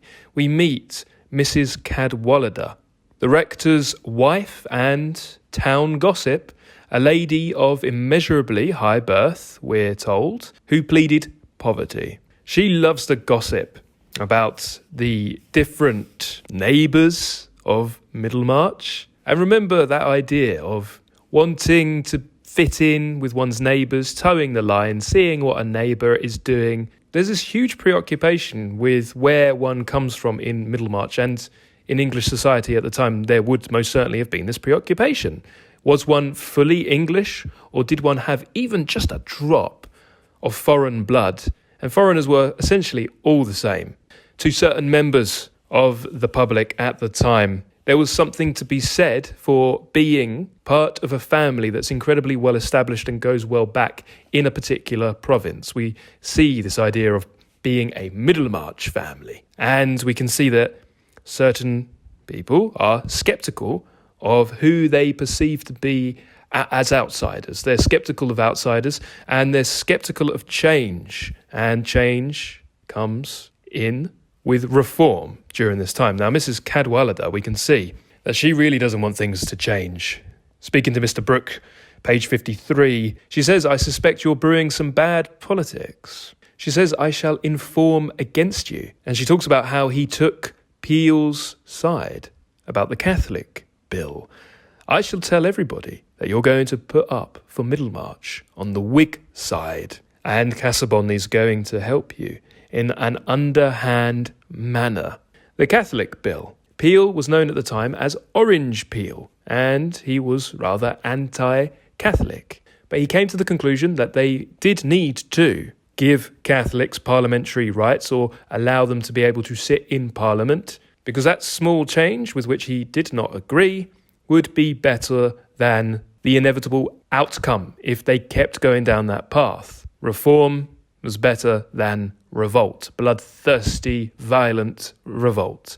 It was going to happen. The people feeling the brunt of oppression were going to enact it one way or another, and it would be less damaging to reform early than to have the country pushed into revolt.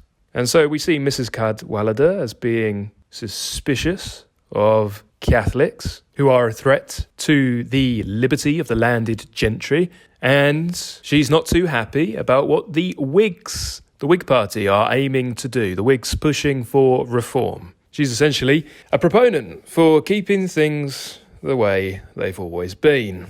And we see, page 59, using Mrs Cadwallader as the vehicle and Mrs Cadwallader's concerns about Miss Brooke's marriage, we see a really interesting set of metaphors that Eliot deploys, a telescopic metaphor and then a microscopic metaphor. So Eliot bounces back from the micro to the macro. Bottom of page 59. Now, why on earth should Mrs Cadwallader have been at all busy about Miss Brooke's marriage? And why, when one match that she liked to think she had a hand in was frustrated, should she have straight away contrived the preliminaries of another?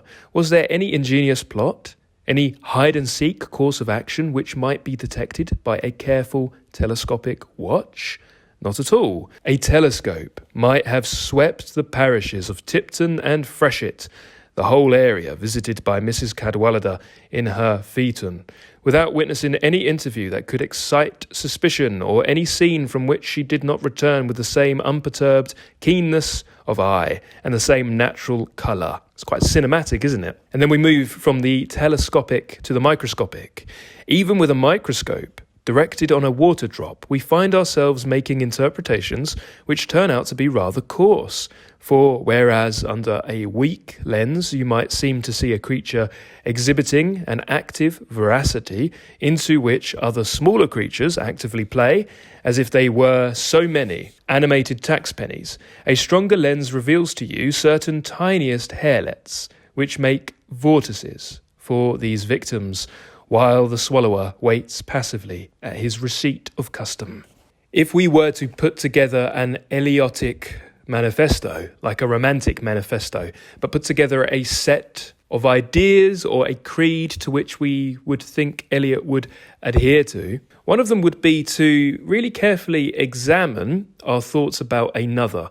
Even if we put them under a microscope with a fine-tooth comb, we are often in danger of imposing our own preconceptions and therefore doing that other person an injustice. So this is why, or one of the reasons why, Eliot wishes to solicit our sympathy for all of the characters. And she does this even with Mrs Cadwallader.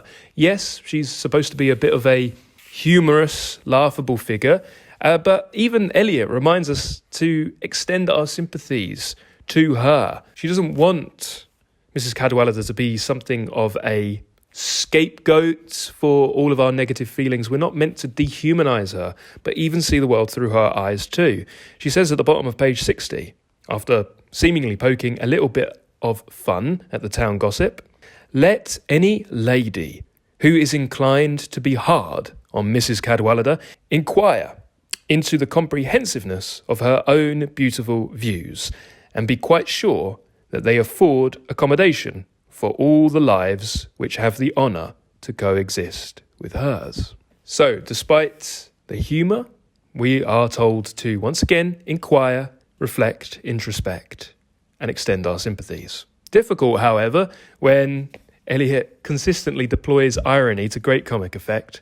We see that distinctly with how Mrs Cadwallader relates her own domestic life and how her husband presents their domestic life. However, we find ourselves responding to the characters, however, at the end of chapter 6, Eliot reminds us of our egoism, our pride, and our mortality.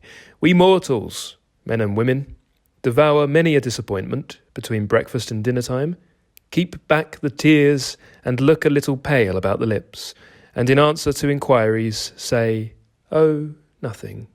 Pride helps us, and pride is not a bad thing when it only urges us to hide our own hurts, not to hurt others. Chapter 7 reinforces the juxtaposition between sterile fact and, say, romantic or poetic feeling by virtue of a little bit more exploration into Mr Casaubon's The Key to All Mythologies. We see his composition as being sterile. Sterile would be the best word, and we'll soon see that up against the poetic feeling of Will Ladislaw. He's working rather endlessly. He's mining through all of these mythological facts and these ideas, and it doesn't seem like he's really getting anywhere.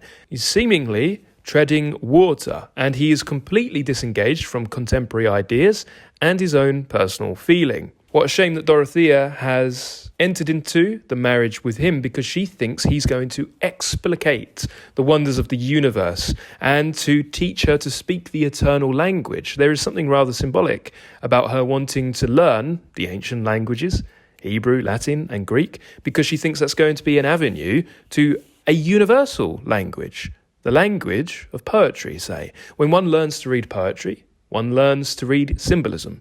It's rather akin to learning how to interpret one's dreams. And if you can interpret your dreams and disentangle the manifest meaning or manifest sense from the latent sense, that which lingers below, if you can do that, then you are master of your own future and you create your own destiny. Now, she wishes to learn the eternal universal language from this man who should know it after all.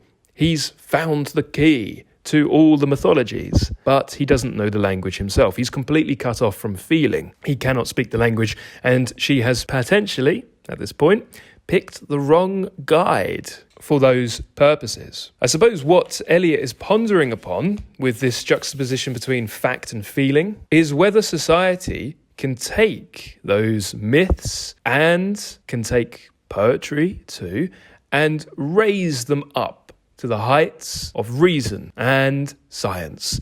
Can one reconcile fact and feeling? Can they sit together, or are they mutually exclusive? As we breach chapter 8 and we see how Sir James and Mr Cadwallader are good friends, we are treated to even more incredible psychological complexity, because we see these characters and how they think by virtue of how they talk about and apprehend other characters. Look at how characters talk about other characters behind their backs. Eliot, however, as God in her novel, rejects moral judgments. One thinks of Tolstoy opening Anna Karenina with that epigraph, "Vengeance is mine, I shall repay." Here we have all the different preoccupations bleeding together. We have Mr Cadwallader and Sir James talking about Whiggery, and Mr Cadwallader says, anyone, this is page 68, anyone who objects to Whiggery should be glad when the Whigs don't put up the strongest fellow. Isn't that something that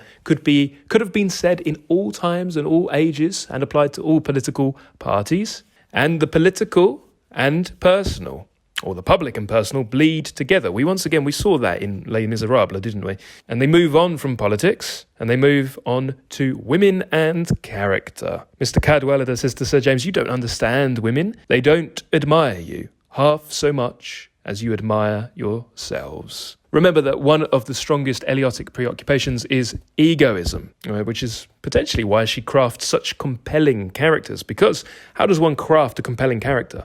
Well, they think, what would this character want on the surface, and what would they actually need? And all the better if both of those are not in harmony or they go against each other. Crafting compelling characters is often about finding out what that character would need to do in order to be about as self-serving as possible. And Sir James says, "I don't like Casaubon." This was Sir James's strongest way of implying he thought ill of a man's character. "Why? What do you know against him?" said the rector. Sir James paused. He did not usually find it easy to give his reasons. It seemed to him strange that people should know them without being told, since he only felt what was reasonable. At last he said, "Now, Cadwallader, has he got any heart?" And we may chide Sir James on being rash with his impulse to form his opinions on another without good reason, but everybody does feel this about Casaubon. And whilst they're talking about Casaubon, who Mr Cadwallader happens to like because he has a trout stream that he does not fish in, so as we see that the rector's home has bait and tackle and fishing rods hung up, he quite obviously is allowed to fish in his stream. A good reason for liking a man. That's how he forms his impression of his character. They also move on to Mr Brooke, and the rector says, "Brooke is a very good fellow, but pulpy. He will run into any mould, but he won't keep shape." And then they go back to Casaubon, and Sir James says he has got no good red blood in his body. "No," Mrs Cadwallader says, "somebody put a drop under a magnifying glass, and it was all semicolons and parentheses. Why does he not bring out his book instead of marrying?" said Sir James. Oh, he dreams in footnotes, and they run away with all his brains. Now, this is wonderful. This is what makes these characters feel incredibly real. The fact that they have felt and formed callous opinions against another, ones that perhaps the reader can sympathise with too. They're being very mean, and the fact of the matter is that they haven't put any aspect of him under a magnifying glass. They've not probed too far into his person, but then, to be fair, neither has he. How ironic that he has become so mired in myth that he has lost himself, or at least gotten no closer to finding it in the labyrinth. Chapter 9. Even though we are currently seeing Eliot still setting up her threads, her web, everything is kind of coming together. She continues to distance herself from moral judgment and intrude into the narrative. She continues to show us how Dorothea is interpreting Casaubon as Providence himself. She fills him up, fills in the blanks. We continue to get harkbacks to the prelude, and we see Dorothea as being a Saint Teresa born out of place. And of course we meet Will Ladislaw, second cousin to Casaubon. And we are supposed to make very conscious, stark and deliberate contrasts between Casaubon and Will. Will is a poet, and he is an artist, and he is a painter, and he is full of feeling, romantic feeling, unlike Casaubon. He's also an outsider by virtue of his uncertain genealogy. Whilst Casaubon goes deeper and deeper into the labyrinth, Will also wants to probe and plunge into the depths, but his depths are the unknown regions preserved as hunting grounds for the poetic imagination. This idea that he's hitting upon is this Keatsian idea of negative capability of which Shakespeare was the supreme craftsman, is being able to sit comfortably with uncertainty, to sit with mystery. And this is an age, as it's the age of science, and similarly the age of reform across the board, not just in science and medicine and economics and politics, but art too. This is an age in which citizens want to find everything out. They want to have definitive answers and conclusions, but they also need to reconcile with this idea of sitting with uncertainty, that which cannot be defined or explicated or explained away. And this is a very difficult thing to do. Page 82, at the end of chapter 9, we have Casaubon talking about Will Ladislaw, and there is a lot of irony here. He's trying to help him find his vocation and bring it into reality, but he's finding himself frustrated. I have insisted to him on what Aristotle has stated with admirable brevity, that for the achievement of any work regarded as an end, there must be a prior exercise of many energies, or acquired facilities of a secondary order, demanding patience. I have pointed to my own manuscript volumes, which represent the toil of years preparatory to a work not yet accomplished, but in vain. To careful reasoning of this kind he replies by calling himself Pegasus, and every form of prescribed work harness. Yeah, there's this idea of a harness, a yoke, a bridle, fetters, and even though these characters are psychologically complex, we also do get a little bit of shorthand for each of the characters. And perhaps the shorthand for Will is the preoccupation with fetters and being constrained. Look out for the different realms that different characters, when we inhabit a certain character's consciousness, what realms they draw their metaphors from. We see that Will is able to see Dorothea in musical terms, and Lydgate does something very similar with Rosamond. Woman as musical motif. Woman, or ideal woman, as melody. It's a preoccupation, and it's a way of thinking that the era was putting forth. We have this idea from Walter Pater that all art constantly aspires to the condition of music. Perhaps one should wonder, as they read through Middlemarch, whether her art does aspire to be musical, or if it is more visual. There are whole passages that might as well be a pre-Raphaelite painting. But the way different characters comprehend other characters is usually in musical terms. And the opening of chapter 10 allows us to see the world through Will's eyes, young Ladislaw's eyes, for a moment. And we see the extent of Wordsworth's influence on George Eliot, because this chapter is essentially a romantic manifesto.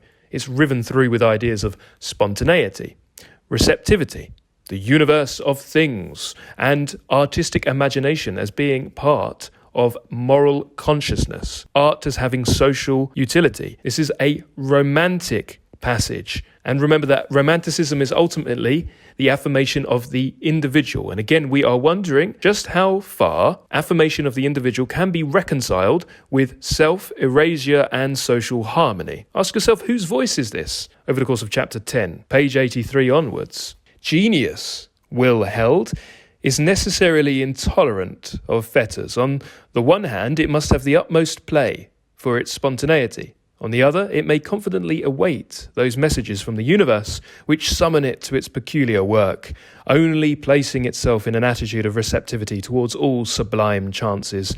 The attitudes of receptivity are various, and Will had sincerely tried many of them. We see that Will is trying to be a poet. He's trying to be an artist. He's trying to engage artistic sentiment and feeling. One thinks of Rimbaud, Arthur Rimbaud, and the long derangement of all these senses. He tried to do the De Quincey thing.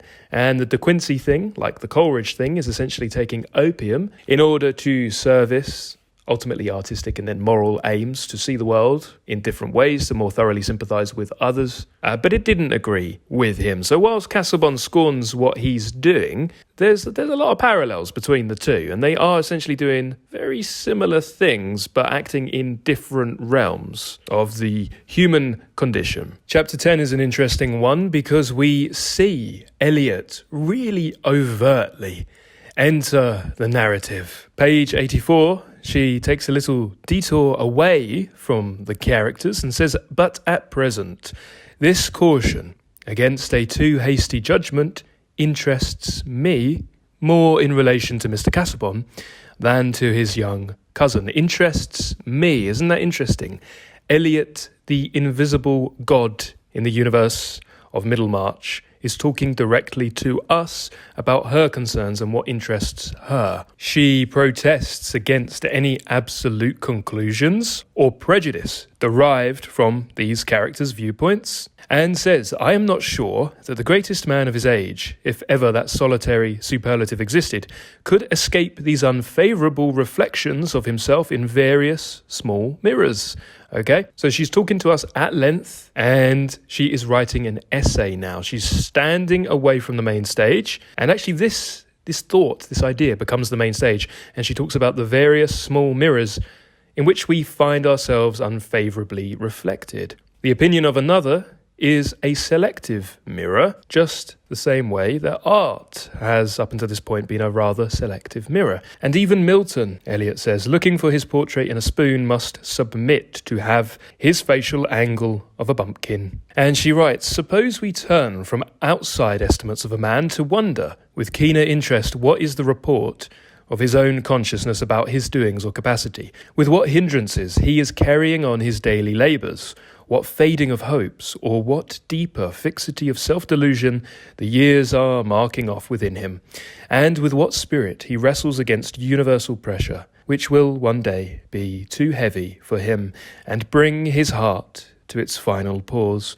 Doubtless his lot is important in his own eyes, and the chief reason that we think he asks too large a place in our consideration must be our want of room for him, since we refer him to the divine regard with perfect confidence.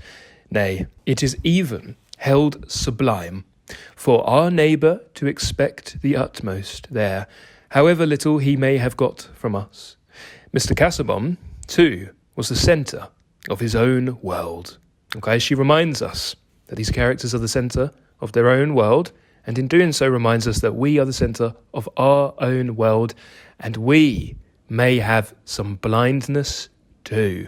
We may see things not as they truly are or as they are to another, and we may project our interior onto the exterior of another. We don't probe too deeply or carefully below the surface of another human. If he was liable to think that others were providentially made for him, and especially to consider them in light of their fitness for the author of a key to all mythologies, this trait is not quite alien to us, and, like the other mendicant hopes of mortals, claims some of our pity. So she did this with Mrs. Cadwallader, and now she's doing this with Mr. Casaubon. And she's saying, hey, if he sees everybody in light of how they may serve his aim right now, which is the writing of this book, then surely we can have a little bit of pity and sympathy for him. Can we not relate to that? Have we never been like that ourselves? Certainly, this affair of his marriage with Miss Brooke touched him more dearly than it did any one of the persons who have hitherto shown their disapproval of it. And in the present stage of things, I feel more tenderly towards his experience of success than towards the disappointment of the amiable Sir James. And she goes on to talk about poor Mr. Casaubon and how he's had his thoughts entangled in metaphors, and how we all of us, grave or light, get our thoughts entangled in metaphors. It's interesting because it begs the question as to why we deploy euphemisms and metaphors. Why do we become entangled in metaphors? Our egoism leads us down a labyrinth. But even the word labyrinth is deployed because that's a simpler shorthand than that which we are actually referring to. But we get a little bit muddied in the head. We're not thinking things through clearly. We're being a little bit lazy. Why do we deploy metaphors? Are we using metaphors and becoming entangled in them, in figurative language, to avoid living? One might say that Casaubon is. He's become quite deeply mired in his work, the key to all mythologies. But what exactly is a key? A key is supposed to unlock something. So what is his work trying to unlock? What is his probing into mythology trying to unlock? Life? Meaning?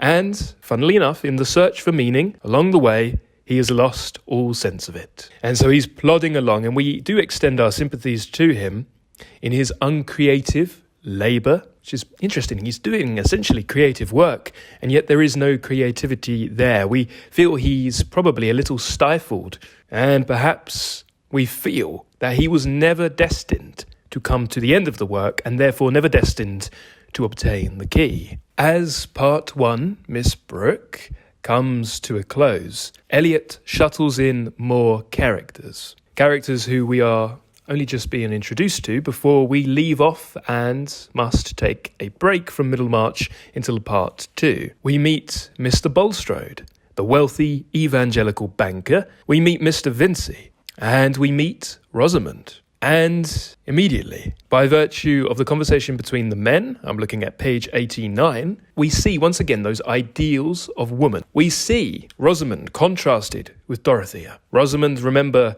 the name means rose of the world, and we see that Rosamond is the product of Victorian finishing school. And the men see her as something of a blonde coquette. She's alluring and man's ideal in a way that Dorothea is not. And we also get to meet Tertius Lydgate. We meet him in a roundabout way by virtue of the discussion as they begin to talk about this new young surgeon, Mr Lydgate. Now, whilst this is a realist novel, once again, the characters do have shorthand symbolic relevance. And Mr Lydgate is here in an almost allegorical sense, not quite as allegorically as Dostoevsky crafts his characters, but he is allegorical, and he is there to represent science. Science as opposed to sympathy. One could imagine that subtitle to Middlemarch, a study of provincial life with its anthropological, objective, detached, scientific tints and tones, is the sort of thing or the sort of way that Mr Lydgate would speak. At this time, we are on the cusp of intense reform in the scientific and medical community too. A doctor during this time was not quite as respectable a profession as it is considered to be today. We have a fear during this time of dodgy doctors, and that's because there isn't a huge barrier to entry. One doesn't need to pass many different exams, and when one does enter the field, which is nowhere near as difficult as it is today, there is not a rigorous examination of established medical knowledge and ideas. There is no study of symptoms and scientific deliberation deployed in service of finding the most suitable cure for a particular patient, but it's rather quackery instead of science. As a man from the upper class in the 1830s, being a doctor was a bit of a step down for a man like Mr. Lydgate. Lydgate is going to shake things up, or at least he intends to. He wants to change the lack of medical regulation, and other doctors are not going to be too impressed by his scientific attitude. He is a threat to the established norm. He's also something of a foil or a reflection or a counter to Casaubon. Both are searching for meaning and totality in different realms. What we see with Lydgate, or what we will see, is whilst he's not quite able to sympathise in the way that, say, a poet might be able to, he wishes to detach feeling and emotion and examine it scientifically as though it were on a slide. What he is trying to do is unite the theoretical and practical, unlike, for example, Mr Brooke, and unlike Bulstrode.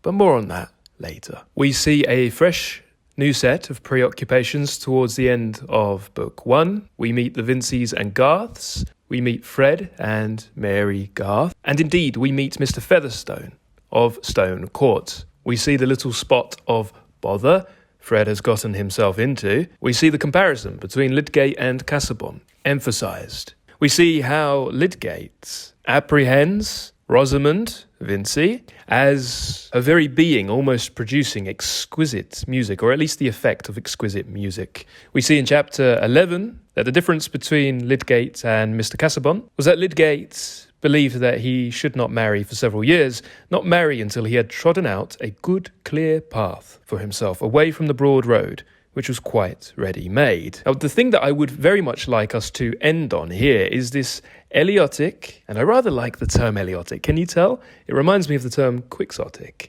The Eliotic preoccupation that we see on page 95. Anyone watching keenly the stealthy convergence of human lots sees a slow preparation of effects from one life on another, which tells, like a calculated irony, on the indifference or the frozen stare with which we look at our unintroduced neighbour. Destiny stands by sarcastic with our dramatist personae, folded in her hand. And then after a very lengthy, insightful and beautifully wrought description of the different layers and nuances of old provincial society at the bottom of 95, going into page 96, we see this idea that we cannot help the way in which people speak of us. And this is an idea that is reinforced on page 112, chapter 12, in Eliot's description of the superficially beautiful Rosamond and the rather more plain every woman figure of Mary Garth. We're told Mary Garth seemed all the plainer standing at an angle between the two nymphs,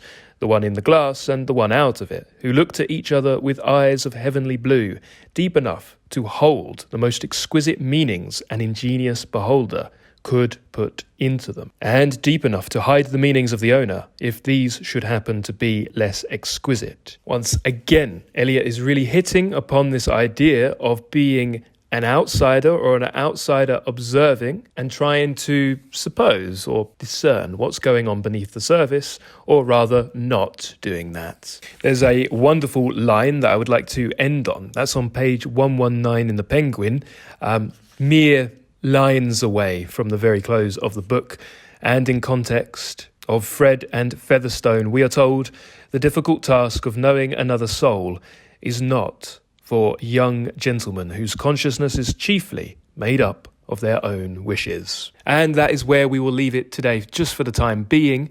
We will, of course, refer back to many more passages in Book 1 as we breach Book 2, but that is most likely not just yet. If you're following along with the original serialised publication schedule, you must wait just a little bit of time, because George Eliot has not produced Book 2 just yet. The first readers would have had to have waited a couple of months, which would have given them enough time to really mull over the ideas expressed in that first part and maybe revisit it several times. What I would like from you now, however, is to please share some of your favourite passages and ideas and some of the most resonant things you have taken from Middlemarch thus far. And indeed, please do put yourself in the shoes of the first reader and let us know the effect you are left with coming to the end of Book 1.